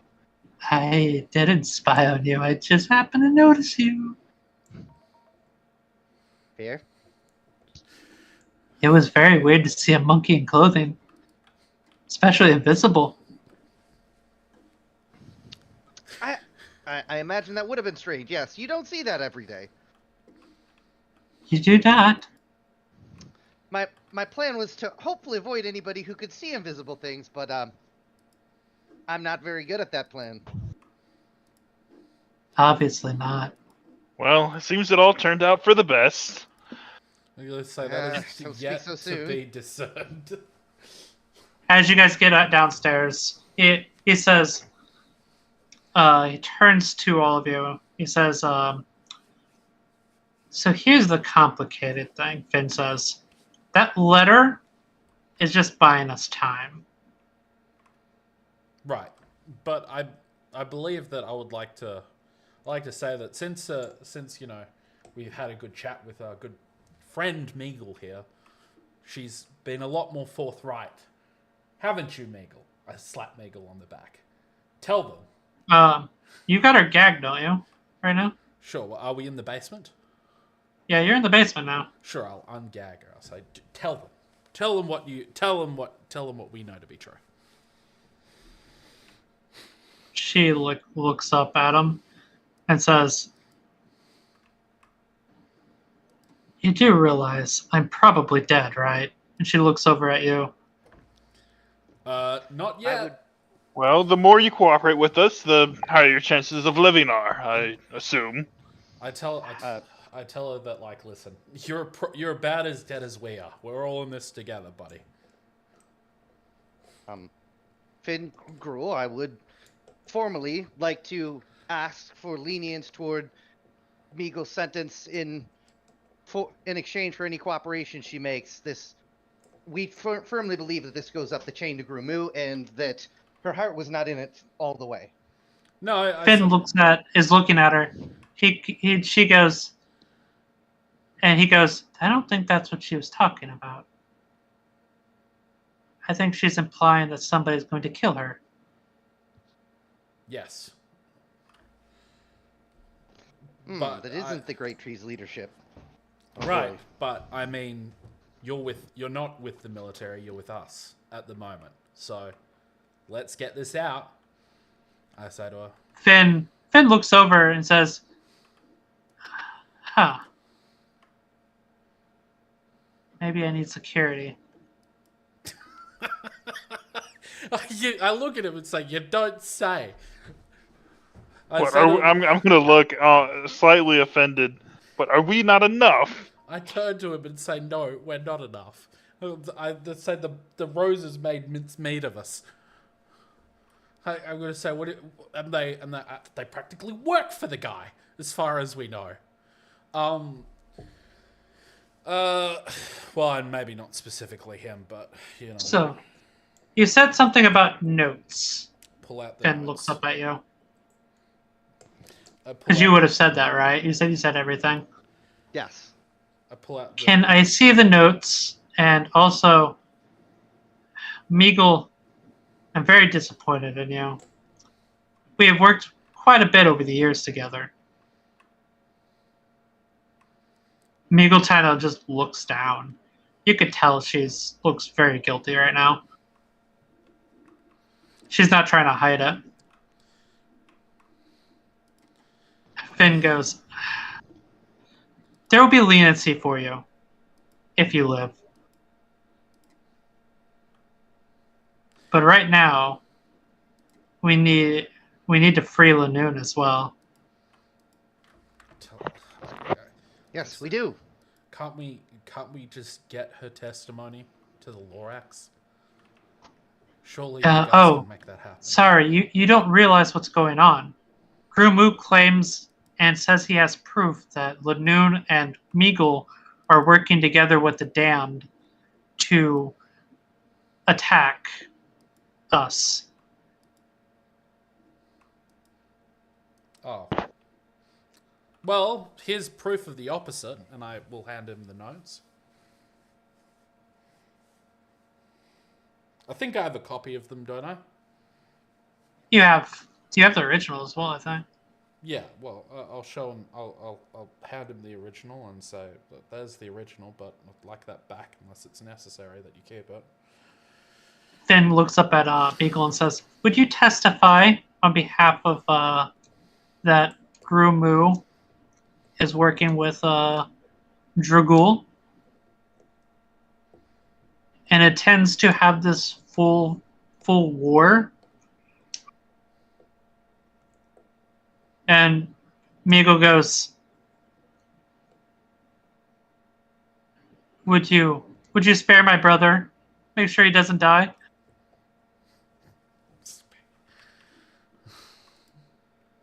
Finn goes, "You know that's not my choice. The Lorax would decide that. But I could give a word. You know my word goes a long way with him. To have him spared. He might live in a prison most of his life, but he might not die."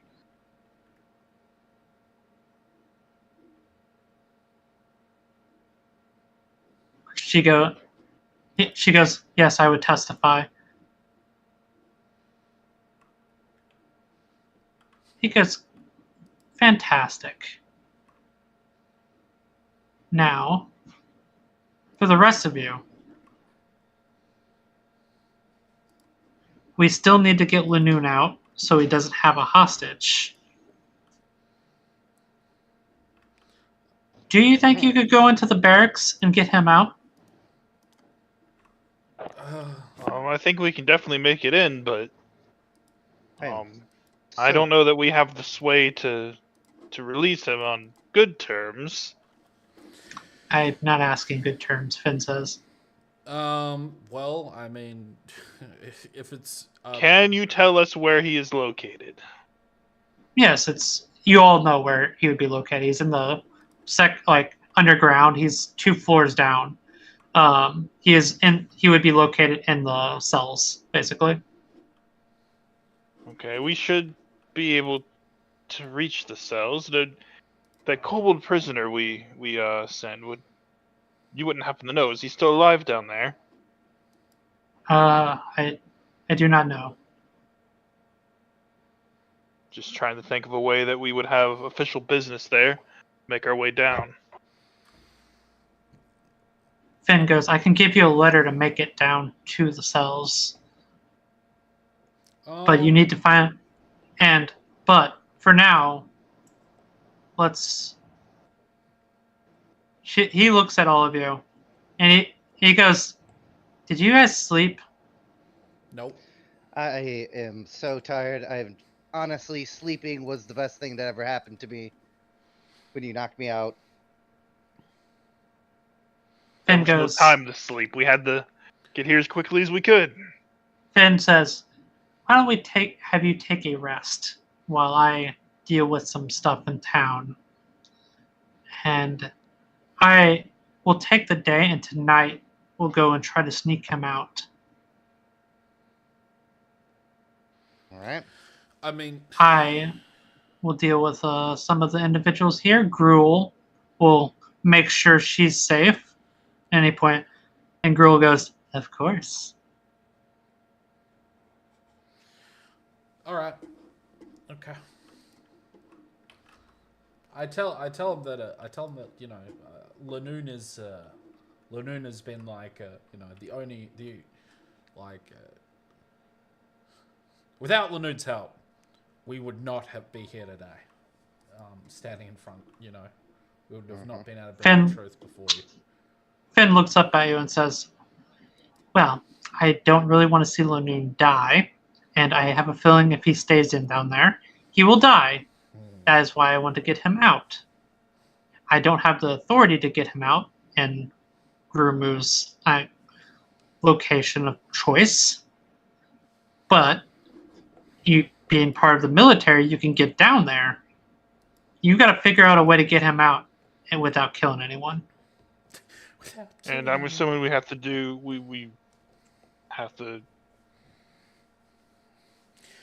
as little as we can to implicate you in this, I assume. Yes. I would prefer it if you did not involve me, but I can give you a note to get down there. Well, I mean, if we're It'll, if we're not going to be stopped, we won't use the note. But Yes, I think we'll keep the note as a backup. Use it if we have to. but is there any chance? if you do get caught, I want to make this clear. He goes, I'm going to give you this note. If you get caught and there's no way out of this, I want you to yell, I want you to say burn, holding this note. It will burn. Okay. I said to him that Sounds reasonable. could I request some supplies for this job you want us to do? Gruel says, what would you need? Are you familiar with the spell knock? I think that would come in handy. He goes, I'll see what I can do. And he starts like rummaging around.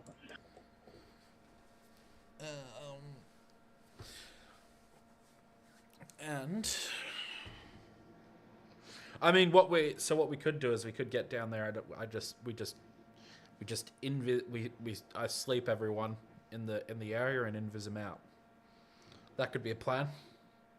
Wait. What if we use invisibility on Lanoon? We Yeah. go down there like we're Yeah, visiting another prisoner, or maybe even we have a way to make sense that we're there to see Lanoon. We make a ruckus. Oh no, he's gone. He's disappeared. We don't know what happened. They open up the gate. He runs out.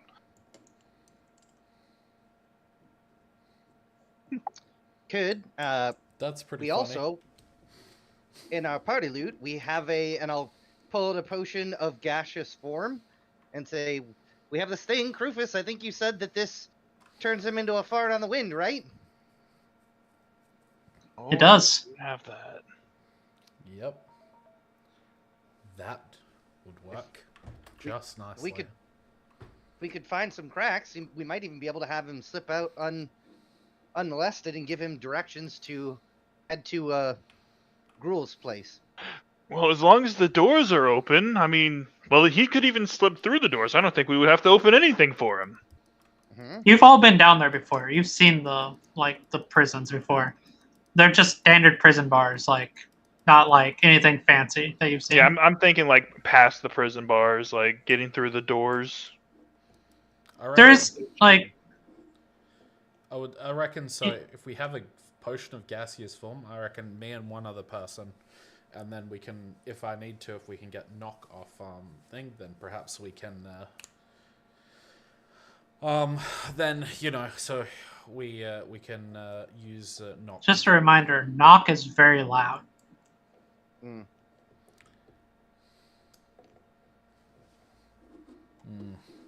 Well, But- I think with the potion of gaseous form, as long as we can get it to him, I mean, we should be good. What? If there's a hole, yep. And Finn goes, what's your plan of, how do you guys plan on getting down there? Like, what's your excuse to talking to Gruel? Not Gruel, no, Noon.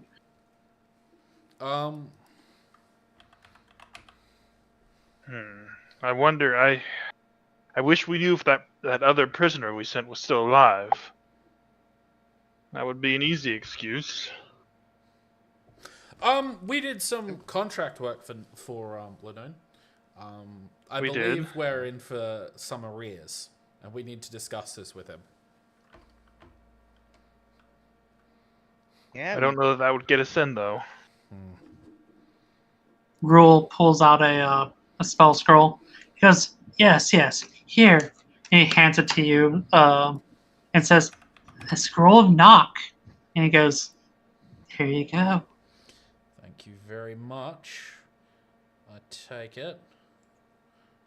I wonder if we sleep on it and think about, what we can do. Yeah.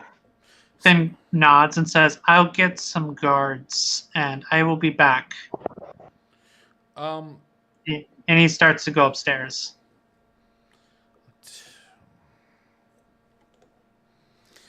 with the knock, it says the components are just verbal. Could I use my meta magic to make it silent? let me read.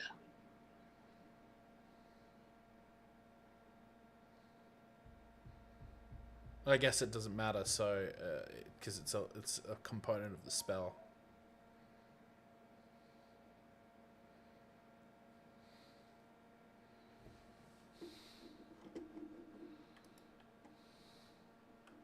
I'm trying to find out if you can actually, like, if it makes a difference.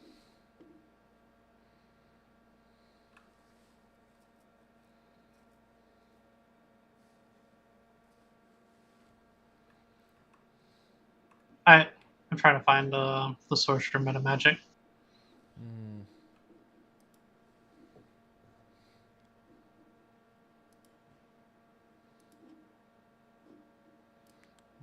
Where is it? Features and traits.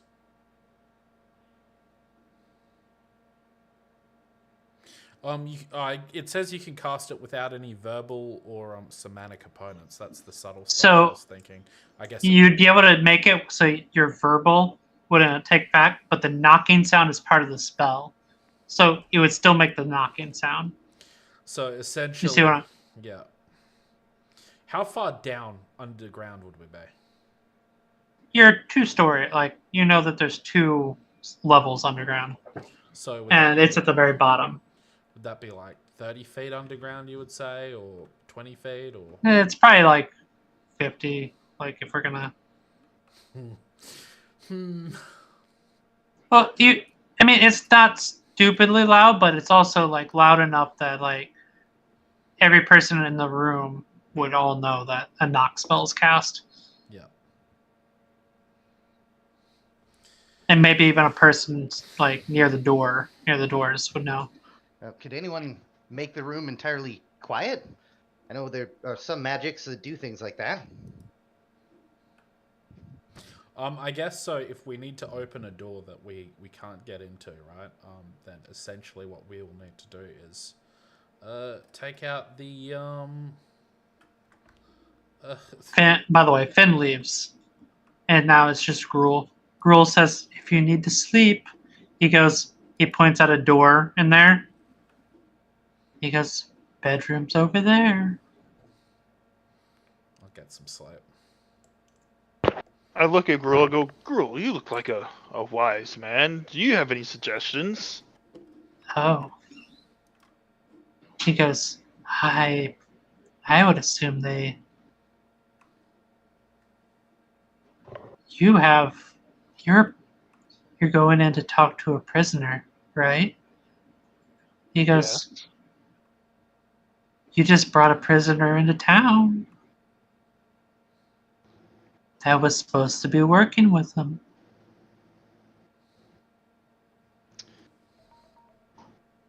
That's a dangerous thought. Could be good. I mean, Just a thought. I don't know. So we disguise someone as Meagle and get them walked down into the cell. Oh yes, the gears are turning. I like it. And Gruul like gets up and he says, I gotta go upstairs. I have a customer. And he like goes up, starts going up. Well, good luck on your sale. And he like right before he gets to the top, he looks back at you all and says, "Don't touch anything. I will know." I will touch nothing. Qatar, touch nothing. Tar and I throw him 2 gold coins and say, please, nothing. And I stress the nothing. I think that's enough to make him not touch anything.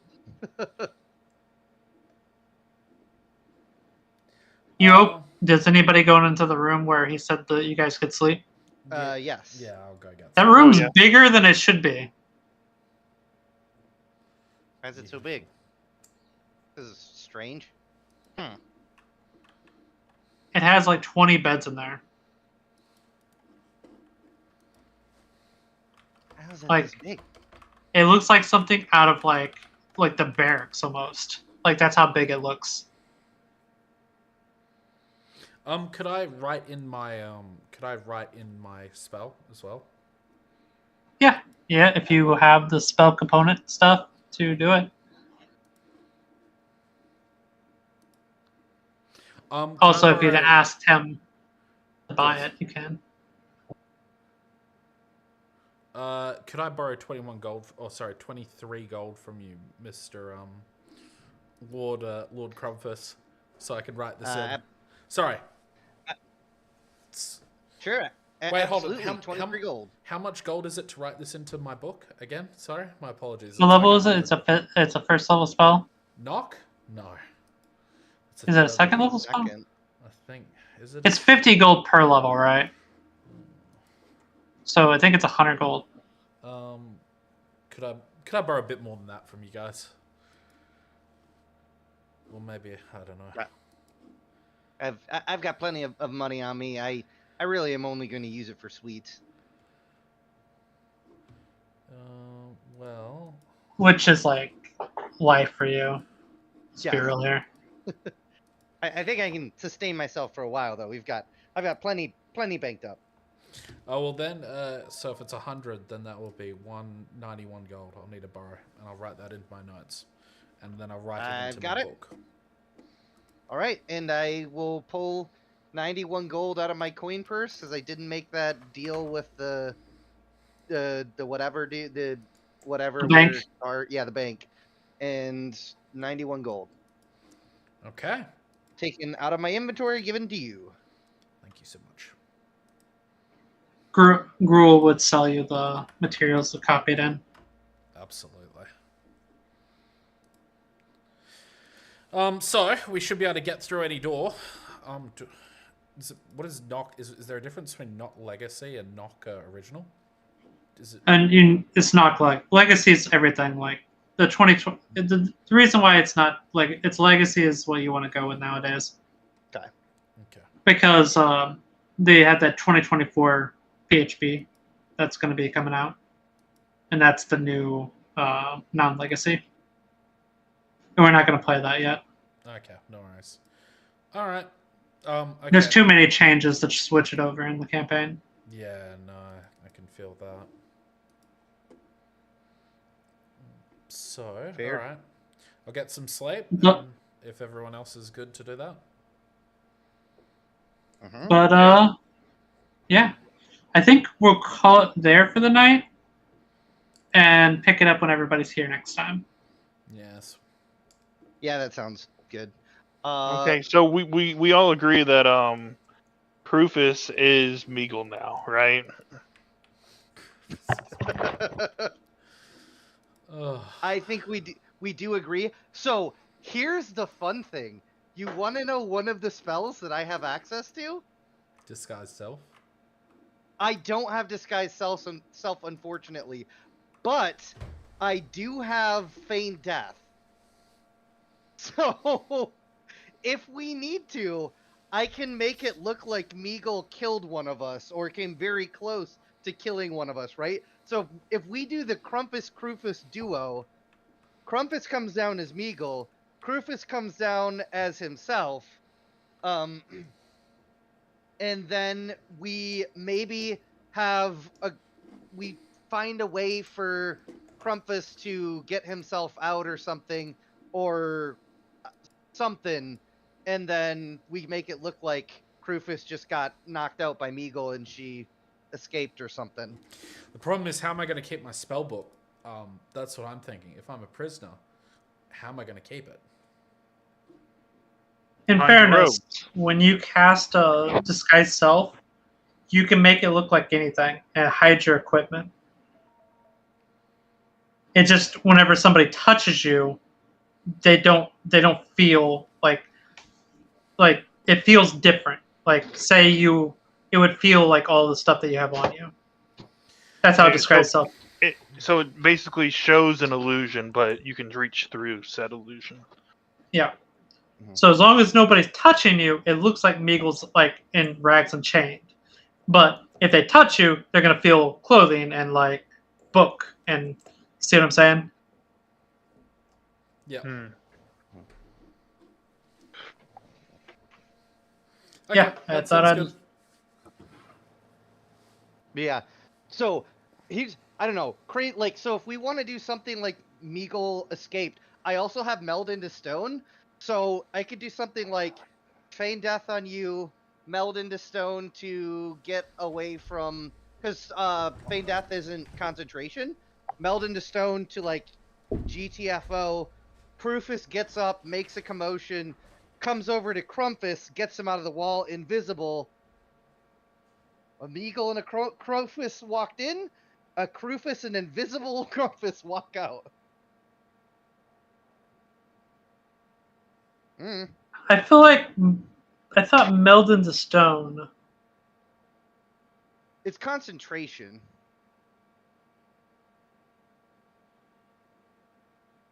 Just, but I think you can be seen.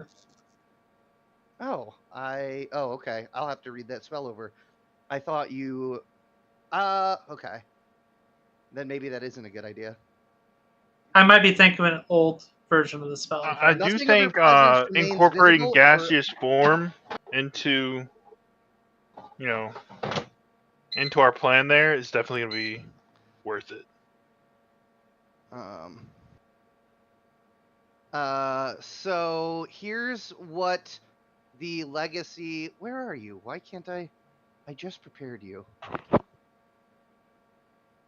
Here's the legacy wording. Nothing of it. remains visible. Okay, I see it. Yeah. I was reading that as you. I'm thinking of Pathfinder. Meld into stone, I think. Gotcha. So wait, what? So what's happening? Yeah. So So- that. So does my One- equipment remain invisible?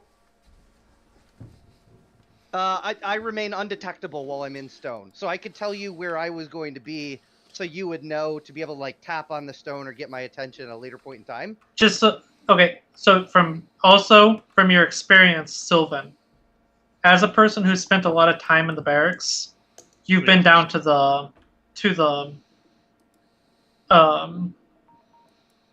room down there before several times.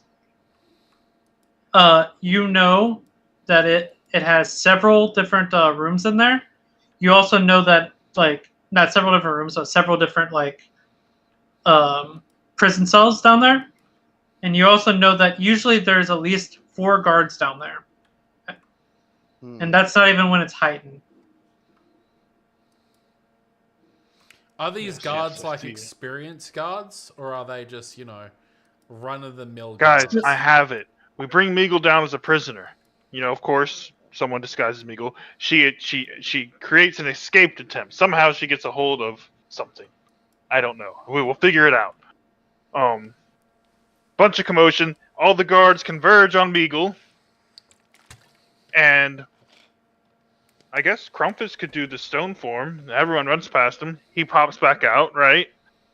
And then he goes and gives the liquid potion, the gaseous form, to Lanoon. He slips out, and then, Meagle would still be a problem, huh? As long Ooh. as I get in there, I could get him the potion and get out at the same time. As long as they don't take my stuff off me. So I mean, like, if I can get in there with the potion in my hand. Sylvan, you know that you, as a your experience down there, they don't like frisk you for anything besides like. So you I have to leave your wonder weapon at the. if we bring someone in, Meagle, right? And we have the person who's gonna slip the gaseous form potion invisible, going with us. Wait, so Could they do will that, pat me yeah. down or something, or they won't? They take your weapons if you go in there. That's Right. it. All right, but as long as it doesn't look like I have any weapons, they won't take, say, my book or my. Sylvan would say archive no because he's. You probably even had to work down there before Sylvan as a person. Good Like- boy. I may need another spell. I think if. But I I do think we make someone invisible, and that said invisible person is the one who has the gaseous form potion, slips it to Lanoon. They both escape, and then we can find a way to get Meagle and I out. Meagle being, of course, the fake Meagle.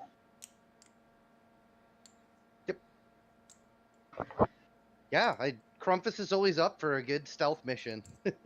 I'd love to try and invisibly sneak into there. Could do again the pass without trace and invisibility for +10 stealth advantage checks. Just Well, you guys can think about it for a week, and we'll pick it up on Friday. So I wanted to say that Uh-oh. on Friday my friend is getting married, so I will not be available to play on Friday. I don't think I would be available on Thursday either because I will be heading over in the evening to get ready for the wedding.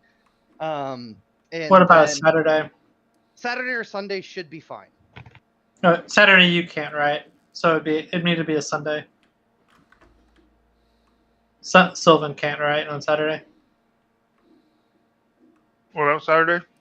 Yeah, you can't play on Saturdays, right? Well, we our D&D has gone on pause, Oh, so okay. I am available Saturdays. Sorry, that sucks.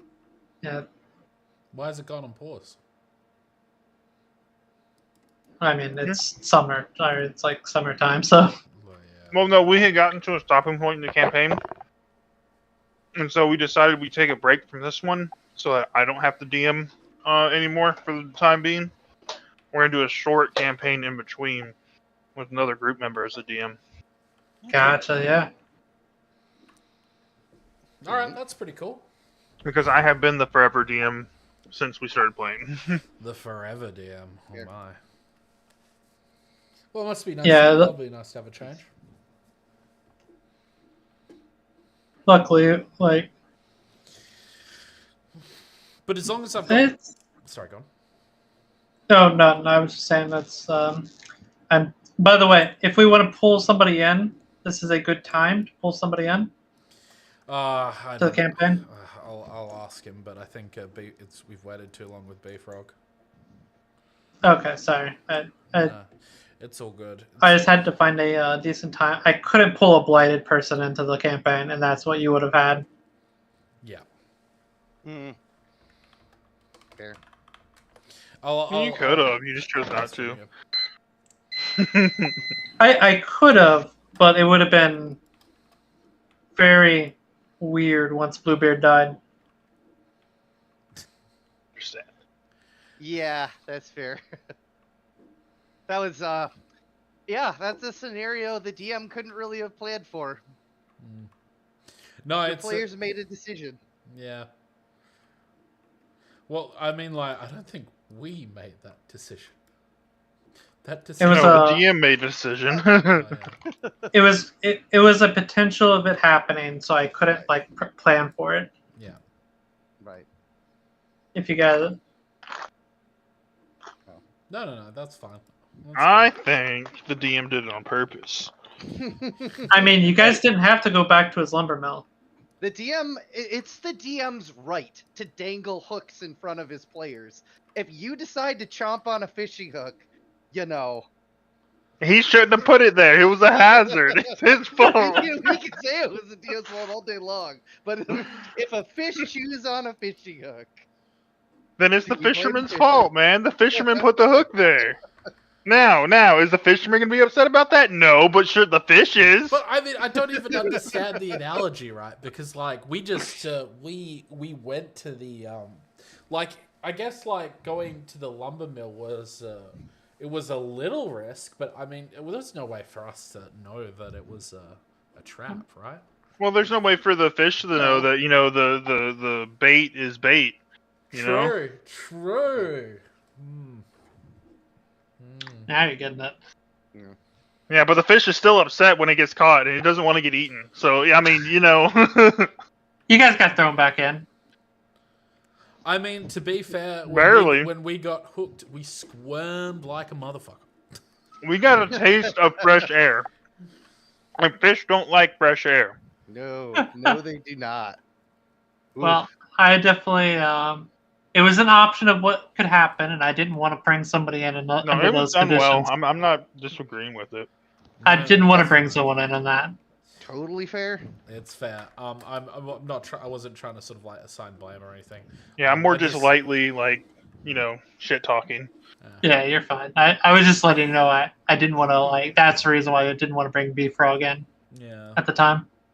We'll see, right? I mean, I'll talk to him again, maybe, because I asked him like some time ago, and he said, "No, I can't do it at this point."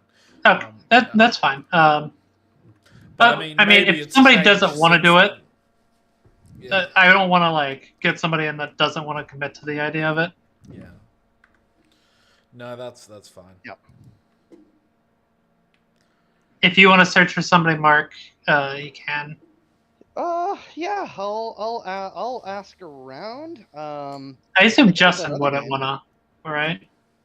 Justin's getting married in November. He's not the one that I'm going to this week, but Justin's wedding will disrupt gameplay the first week of November because he also is having a Friday wedding that I am attending to.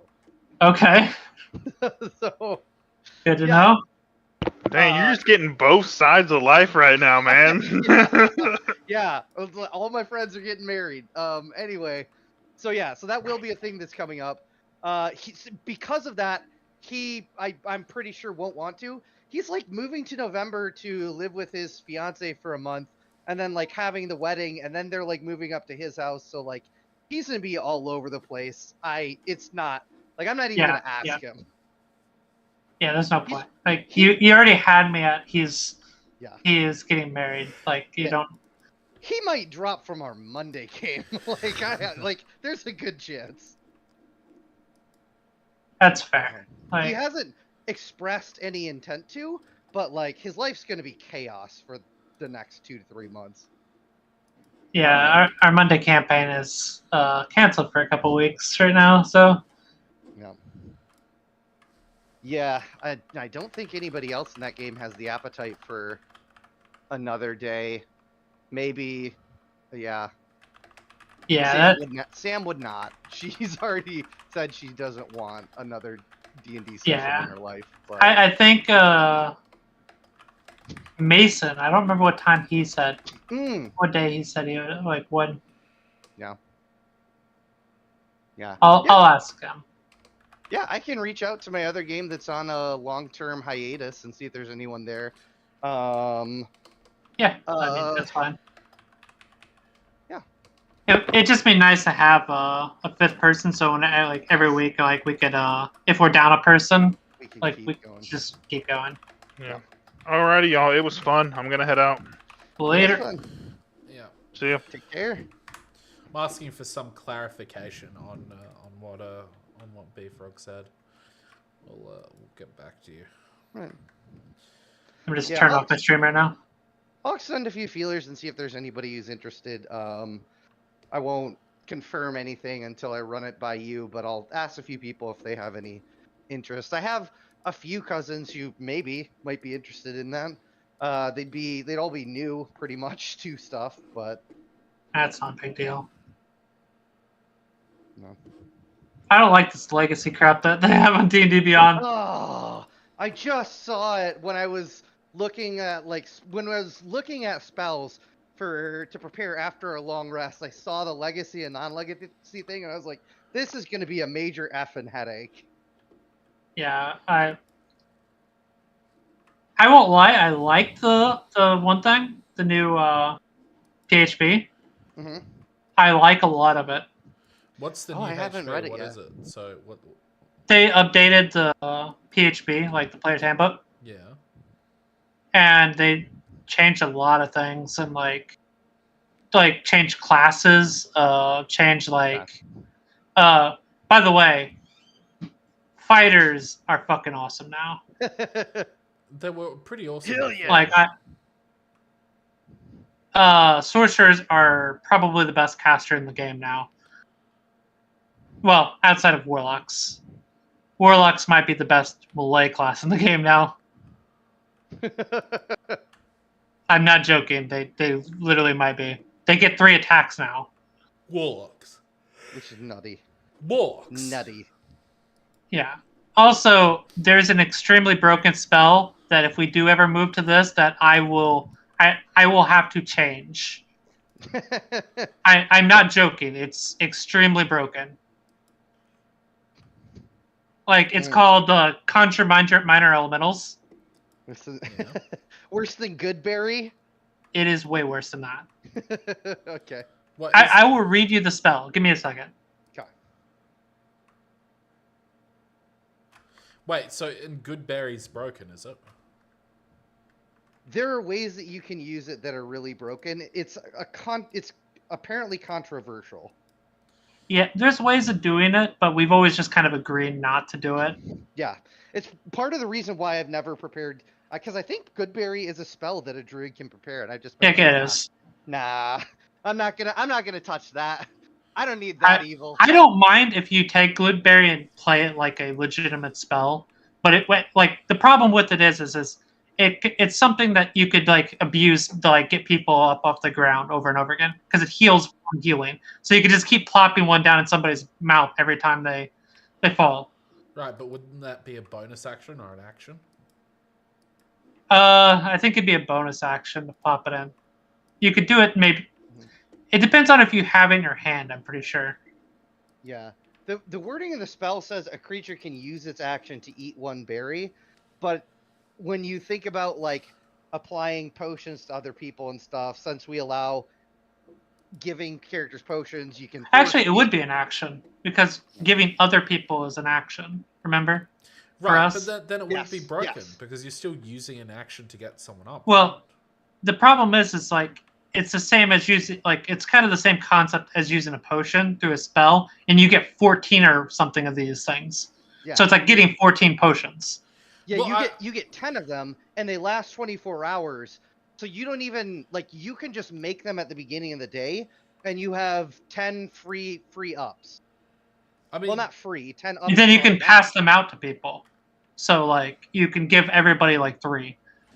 but I mean that still doesn't sound too bad. I mean, it's not as if everyone's It's going to abuse it. it's a little broken, but So if you tack on there are ways you can buff that healing. like to life also- druid, life yes, cleric, yeah. to then also like up the healing by like tack on more healing to it that makes it do wildly more if your DM allows for that combination of stuff. I forget what they are. I'm pretty sure it's a life domain cleric. Yeah, I think you're right. But you can add a lot more healing to them, so they're like actual potions, basically. I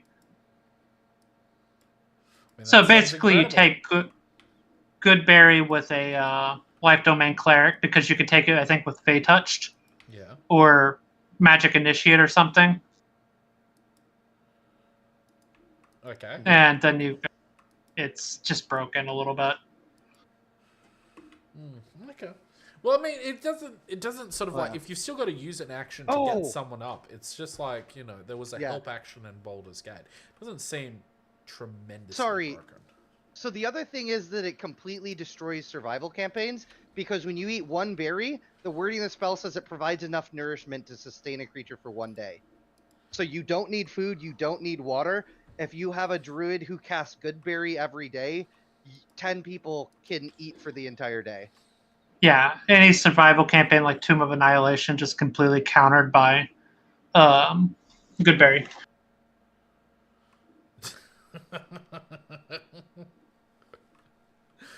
Yes. Conjure minor elementals. Let me read this to you. You conjure spirits from the eternal elemental planes to float around you in a 15-foot immolation. Basically, it's like spirit guardians, right? Mm-hmm. So 15 foot around you for the duration, which is 10 minutes. Until this spell ends, any attack you make deals 2d8 damage of whatever type of element you want to do. Acid, cold, fire, or lightning. And if you can change it with every attack. In addition, while they're inside that 15-foot circle around you, they're difficult terrain. Sounds pretty strong, right? But not broken, right? Mm-hmm. Well, here's where it gets broken. To upcast it, every level above 4th level, you get 2d8 more damage per attack. Oh, 2d8. Yeah, per level. Ooh. So 5th level, you're doing 4d8. 4d8. 6th level, you're doing 6d8 per attack. You can get 4 attacks now as a dual wielder. Oh my. That's a lot. If you can hit with that, that's a lot. If you get 4 attacks, you're probably hitting with multiple attacks. It's Conjure Minder Elemental, right? So yeah. And you get like an extra, and the things do 2d8 damage, right? But I mean, 6th level is a really high level spell though. But there's no other there's no other thing comparable to the damages that they could bring out. I mean, if you get like 2 attacks off wood at 6th level, you're looking at 12d8, 8d8, or 12d8, 16d8. If you get more, you're going further yet. Okay, let's say you are a warlock, right? You took warlock and you have 3 attacks as your normal base, and you get 2 more as your off attack, right? Right. Yeah. So you got 5 attacks. Okay. Let's say you cast you chose this as your spell, as your like high level spell or whatever that you could take. So it's like 6th level, right? Yeah. That's what is that? 68 points. Let's say you have advantage on it or something. Like you would probably hit for about, out of the 5 attacks, I'd say you hit at least 3 times, right? Yeah. Let's say you hit 3 times. That's 18d8 points of damage. That is a lot. That is a lot. That's 72 damage at half. Like, if you just get an average of, like, that's just a d8. It's not even the melee attacks. 72 damage. You're going to down almost everything. That's 3 attacks. Think about if you hit all 5 of them. No, that is a lot of damage, yeah. That's 30d8 if you hit all 5 of them. 30d8, jeez.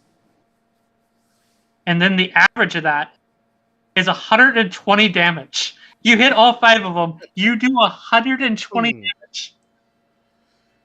What with about, just the d8s. What's a comparable 6th level spell? Like, how much damage? Nothing. There's no comparable. Yeah, I don't. There's nothing comparable. The only other thing that's even remotely close is look up Spiritual Guardians.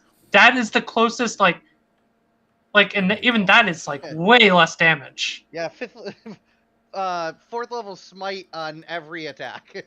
expend 5 spell slots. Okay. And it lasts for 10 minutes. Like, it is just like you have concentration for 10 minutes on it. If you take fucking what is it called? Warcaster, you don't have to worry about losing concentration.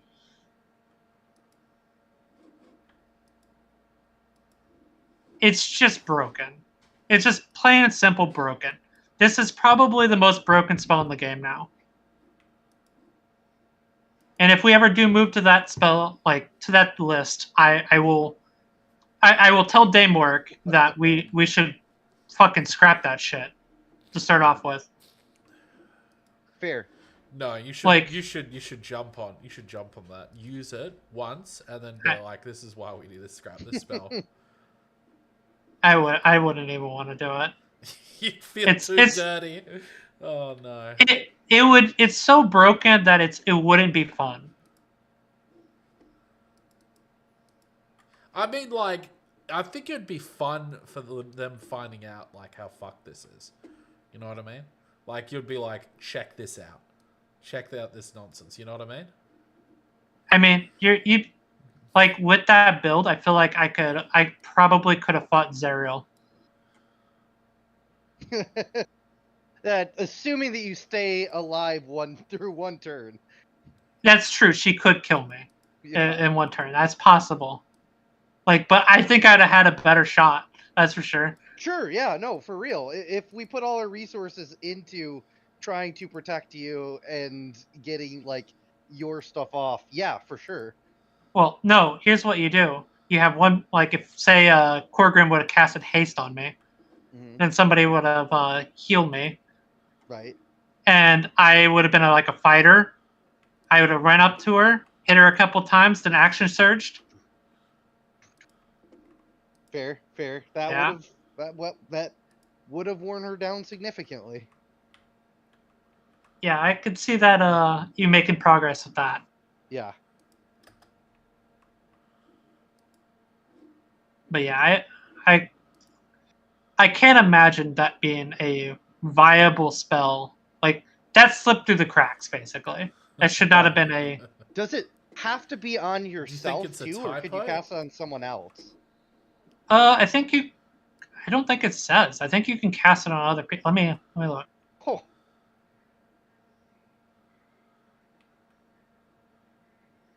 Let me look. I don't know.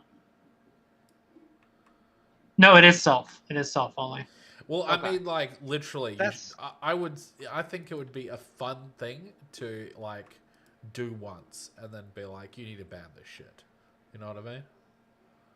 I mean, all you have to do is change it to, like, make it 1d8 every 2 levels or whatever, instead of 2d8 every level, spell level.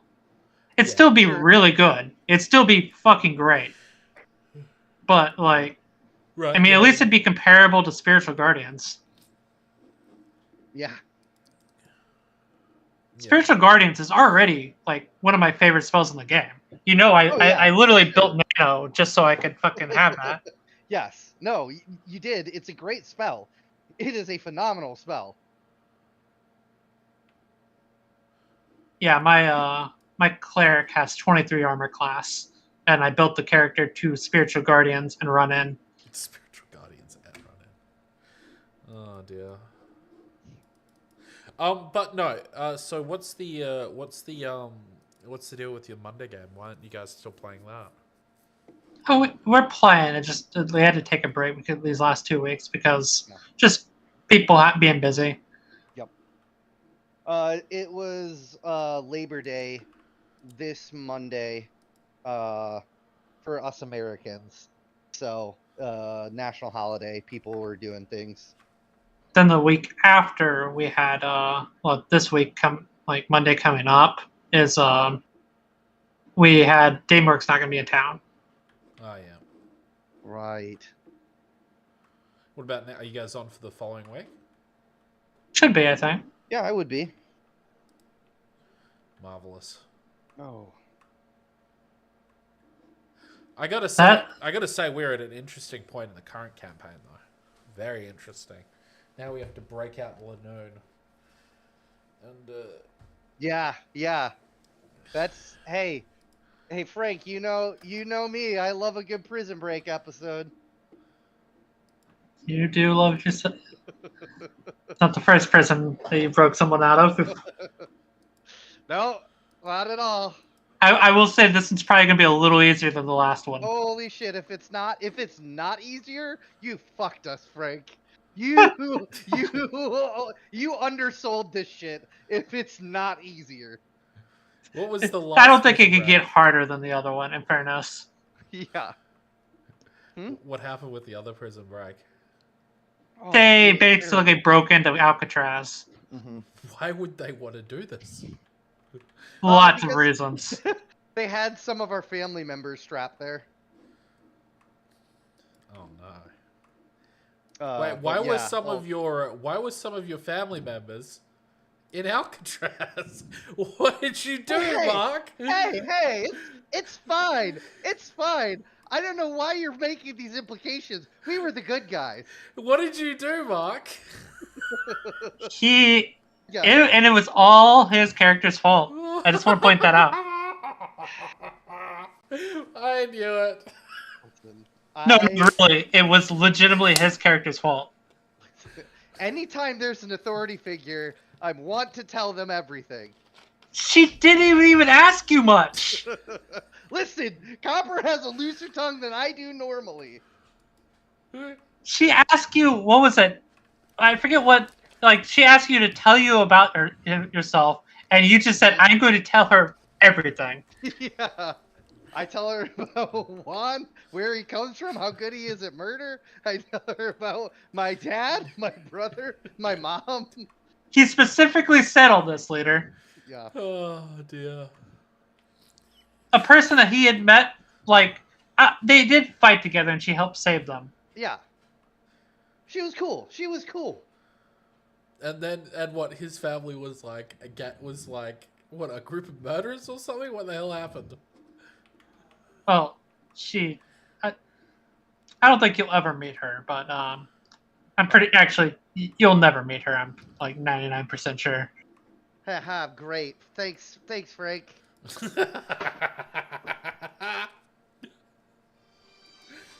Oh dear. But I didn't mean his family. I meant like the person that did it to him. Sure. Right. You're right. I just that making that statement makes me feel like there are some implications to the decisions we made and what happened after. Oh no. Who knows what happened after? Oh, I think we all know exactly what happened after. What happened after? What'd you do, Mark? What did you do? We got captured by the wrong people. Oh no. They ended the campaign in a prison. Mm-hmm. You trying to break it down. And this is In a fight they didn't have to take. In a fight we absolutely didn't have to take. And yeah, that's right. Yeah. Oh dear. So what? Not a fight you had to take. A So fight what- you chose to take. So Yes. So wait. You guys were in prison, right? You were in prison, and there was someone who was saying, walk on, buddy, and you guys were Well, like, no. We weren't in will- prison. We were roaming around an enemy encampment that had a prison in it. Oh. And you guys attacked. We did attack, unprompted. Slightly prompted. You guys definitely could have ran away. Yes. There was a scenario. There were other options, but there was a scenario. They just wanted to attack them. We were They did murder not like hobos them. who did murder hobo things. Well, in fairness, you just didn't like the people that you saw there. Why did That's you fair. like We him? weren't really murder hobos. What didn't you like about him?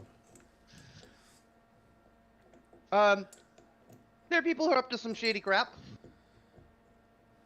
He can't really explain why. Yeah, I can't really say more than that.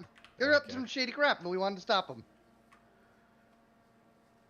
And they were so confident because they just got done killing a dragon. Mm-hmm. And sucking it up. No. Which that was one of my favorite tattoos that I designed was hers. Yeah, that's fair. That's fair. Would have loved to see more of it. Maybe if we had 2 Who- potions of gaseous form, that'd be better. If we could just gaseous form 2 Sure. people out. Yeah. Then we could or maybe I could just teleport out. Just Yeah. I will say you're a very visible fart on the wind, so I don't know how secure this is or how people would react, but if there's a crack anywhere, it should be enough to get out that crack. But if there are no cracks, then you are just this slow moving, very visible fart creeping through a guard tower, which might not be great. I mean, there's nothing they should be able to do about it, right? I mean, No. give me an intelligence check. I'm away from my Well- computer. No, I meant leader, because he's the one that would know. His character was. 17. Your character's smart enough. You would know that you could make the cloud invisible. Well, obviously. I mean, that was plan A. Oh, you guys are still here, huh? Oh, but of We're course. still here. I Just could, talking shit about. I could make the cloud invisible. I could also teleport out of the prison. As long as I How have would you Wait, what? my teleport out? stuff. I have. How would you Misty You can Step. teleport? I have Misty Step. I can go. Misty 30 Step is I can Okay. go 30 feet. Misty Step is 30 feet, and you have to see where you're going. Yeah, when you say teleport and you mean Misty Step, you've conjured a very different idea. Oh, come on, it's teleportation. Maybe it's not like the pristine No, teleportation, but it's That is not teleportation. teleportation. You guys saw teleportation firsthand. We did. Where? Blood Blood surge. blood asshole. Bloody ass. Oh, right, yeah. that's Blood it, asshole. yeah. Blood asshole, yeah. We need to kill that guy. We need to somehow implicate him with the Lorax so that he gets He's shot on a list that exists in the back of Crumpus's head. Crumpus has a blacklist. I think he might be developing one. I don't know. It was really funny, by the way. When you guys are like saying, "Oh, he's got someone really important," and they're just gonna let you in, and I was like laughing. I was like, "There's no way you're just gonna believe this. Yeah. There's no Yeah, shot." Yeah. I was thinking about trying to keep under 25 words. I was like, if I name names, I don't know that makes it any better. Maybe a little bit. In 25 words, I don't know how I make this meaningfully better. Yeah. Probably Well, is a way to do it, but I was drawing a blank. I don't think it was you. The situation was like where I was gonna know. Yeah. I think that the only reason I actually ran in there is due to one of my character's faults. If I wasn't sending you in, I was sending Qatar in. I wasn't leaving him in there if we had a choice. Yeah, that's so funny. And then we walked towards the gate just to check things out. And Karubu's right there. We're like, yeah, he's definitely gone. Good luck, buddy. I was like, yep, time to turn around. You're like, wait, he could still be alive. I'm like, ah, shit, alright.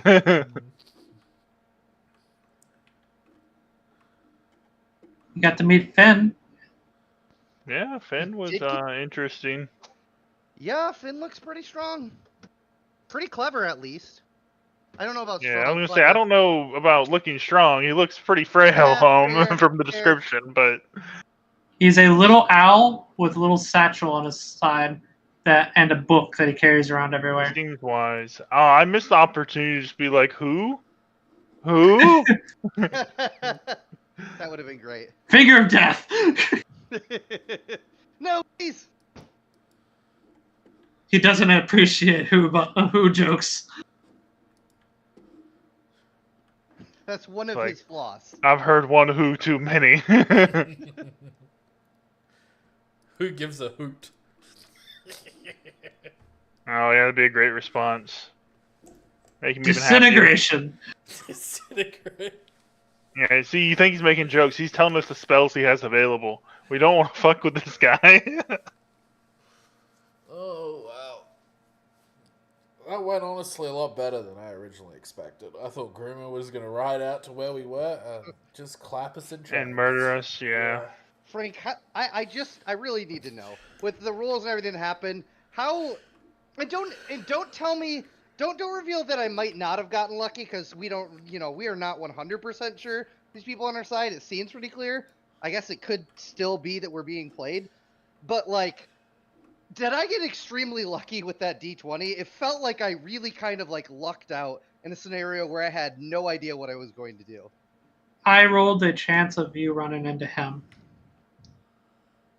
And Right. whenever you went inside, and I rolled and you ran into him.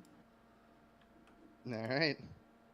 And then he rolled to see you, and he has a really ridiculous perception.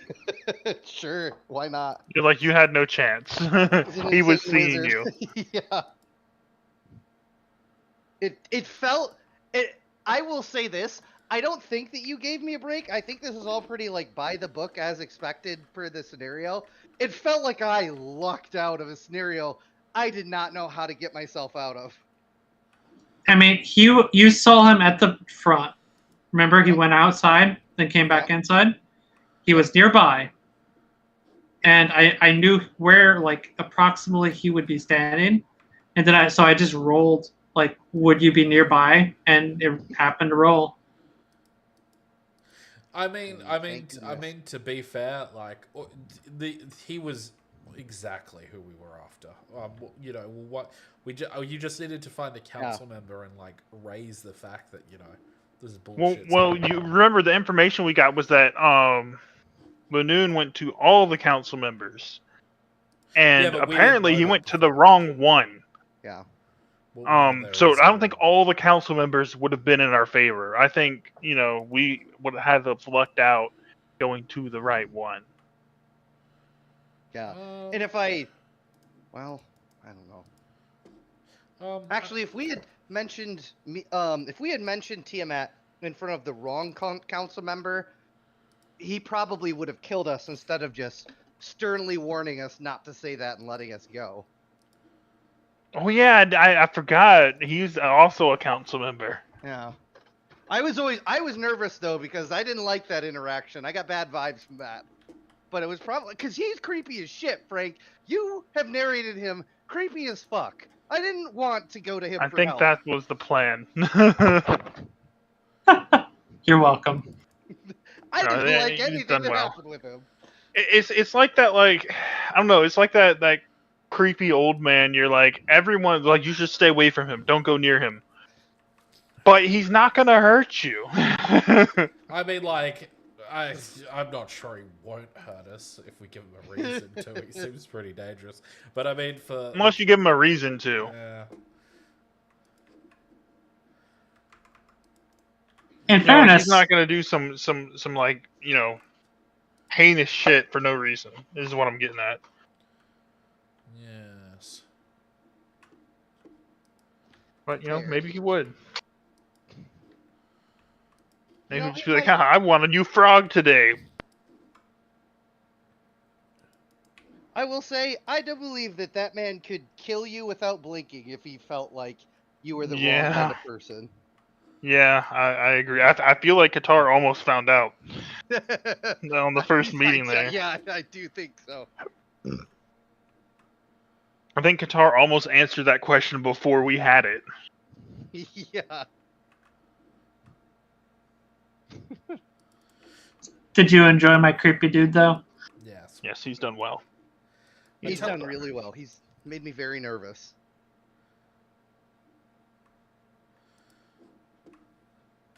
Though, the council member was a good twist of fate. Because we were dead otherwise. I'm just gonna, Oh, it was bad. Well, you were dead. Let me be clear. You. I mean, I was so dead. I was fairly confident that you would get in, to get in without a hitch. I was my thought process of this was like we just you know what we need to do? We need to like just toss a whole bunch of these letters at the council, let that germinate for a while, and then hide out at the Cobalt place until it blows over. That was if things didn't go my way, that was my plan. There is no way in hell I was like ever going near that place while Grumu was there. Fair. Like Yep, time to. Yeah, I mean, I just couldn't abandon Crumpfus. I mean, I couldn't. If I didn't abandon Bluebeard, I'm not gonna abandon Crumpfus. Well, no, I wasn't suggesting we abandoning, but I mean, like, if like he had come back to us and there was still no progress and we're still being hunted, like then yeah, we're out of there. Yeah, I do think it's funny that you ran into the one guy that could see invisibility there, like nearby. Yeah, right.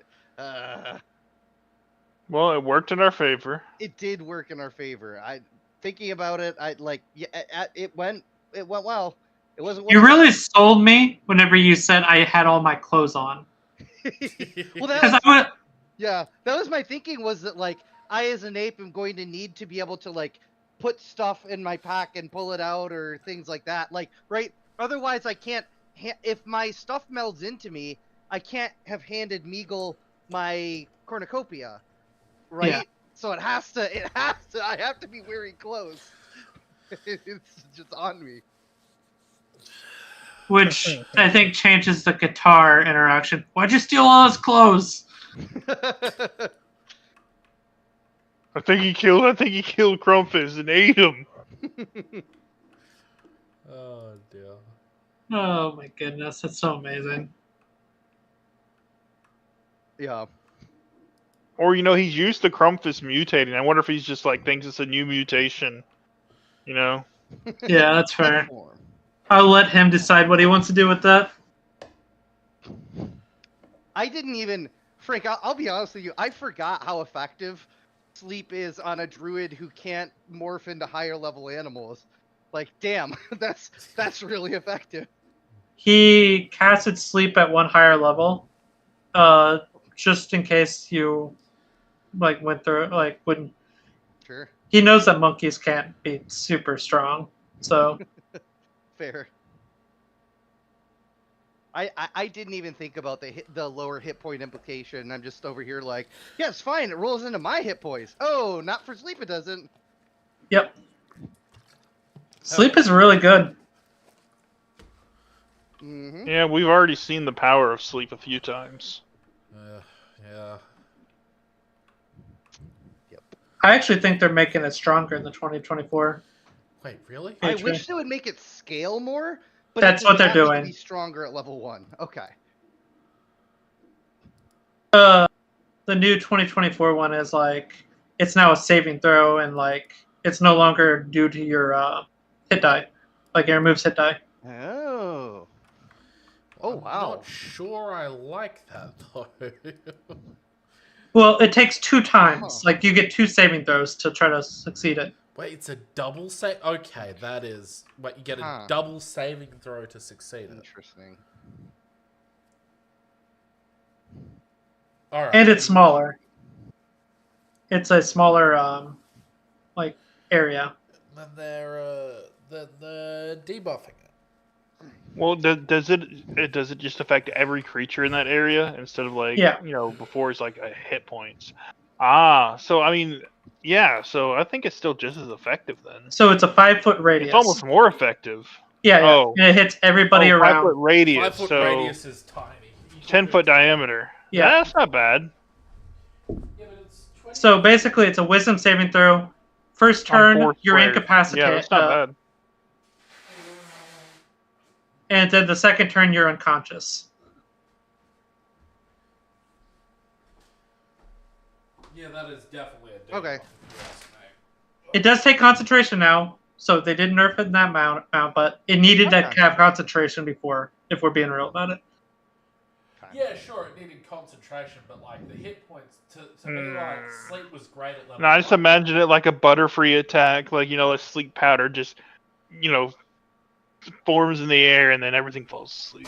Yeah, but the butterfly is having an aneurysm because it has to maintain concentration of its spores. As I was saying before, now it doesn't make sense, but Yeah. I can't remember what spell level it is, but there's a new spell that's really cool.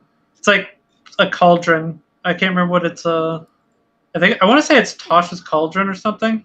Yeah. Interesting. And it gives you potions. Huh. Okay.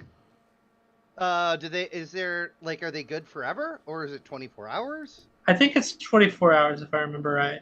Interesting. Let me see if I can find it. There it is. Tasha's Bubbling Cauldron, 6th level spell.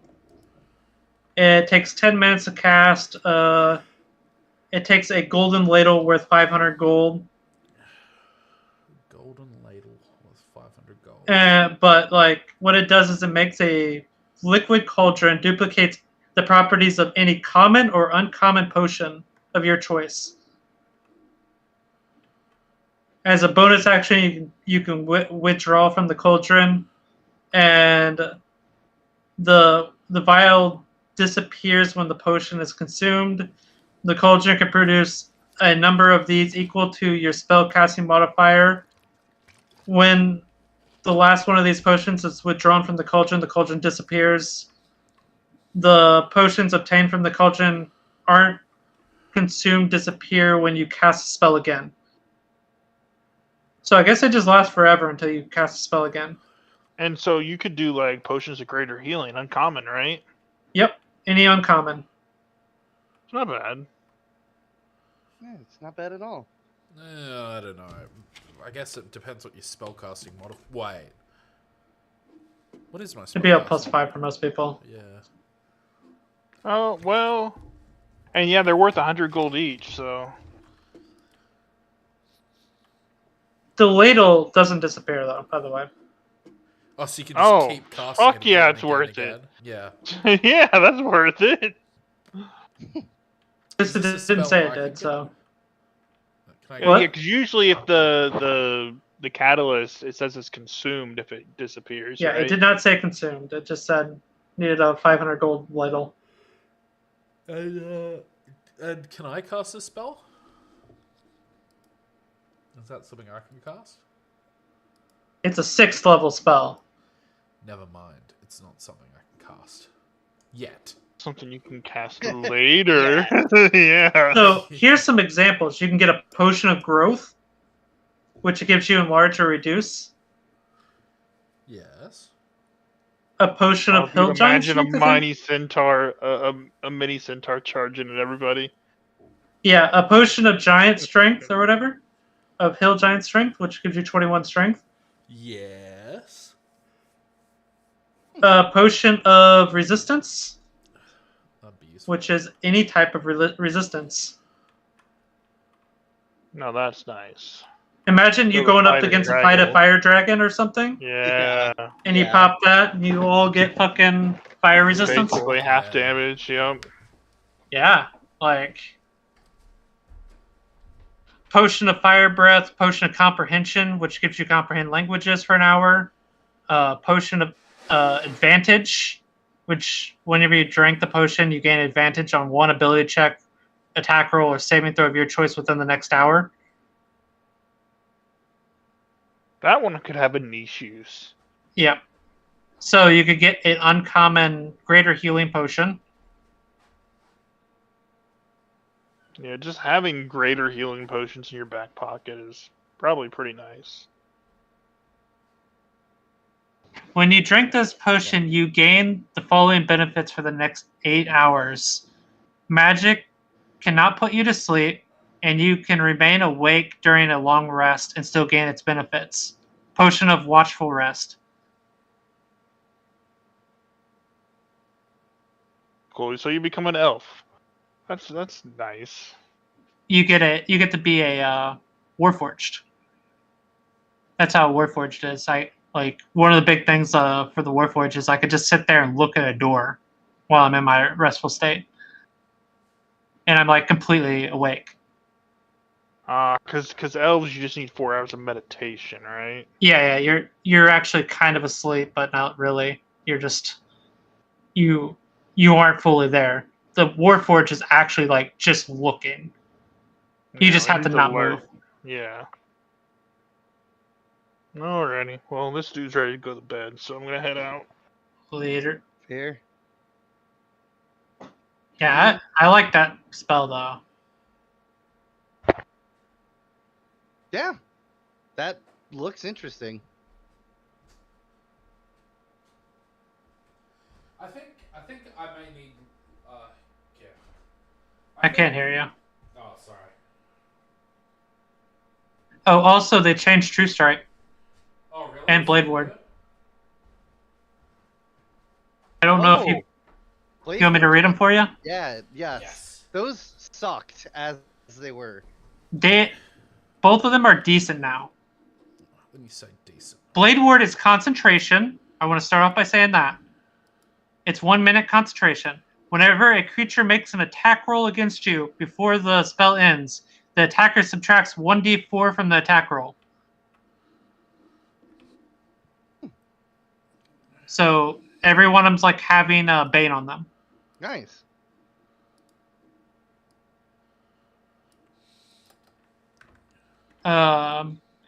Also, something I didn't consider till just now. What if you use like Spell Sniper, the new Spell Sniper feat, if you're within 5 feet of somebody, you no longer get disadvantage for spells. Now imagine that conjure elementals with Eldritch Blast. Oh, that's dumb. That's super dumb. Oh, no. Because it says any attack. Yeah, that's real dumb.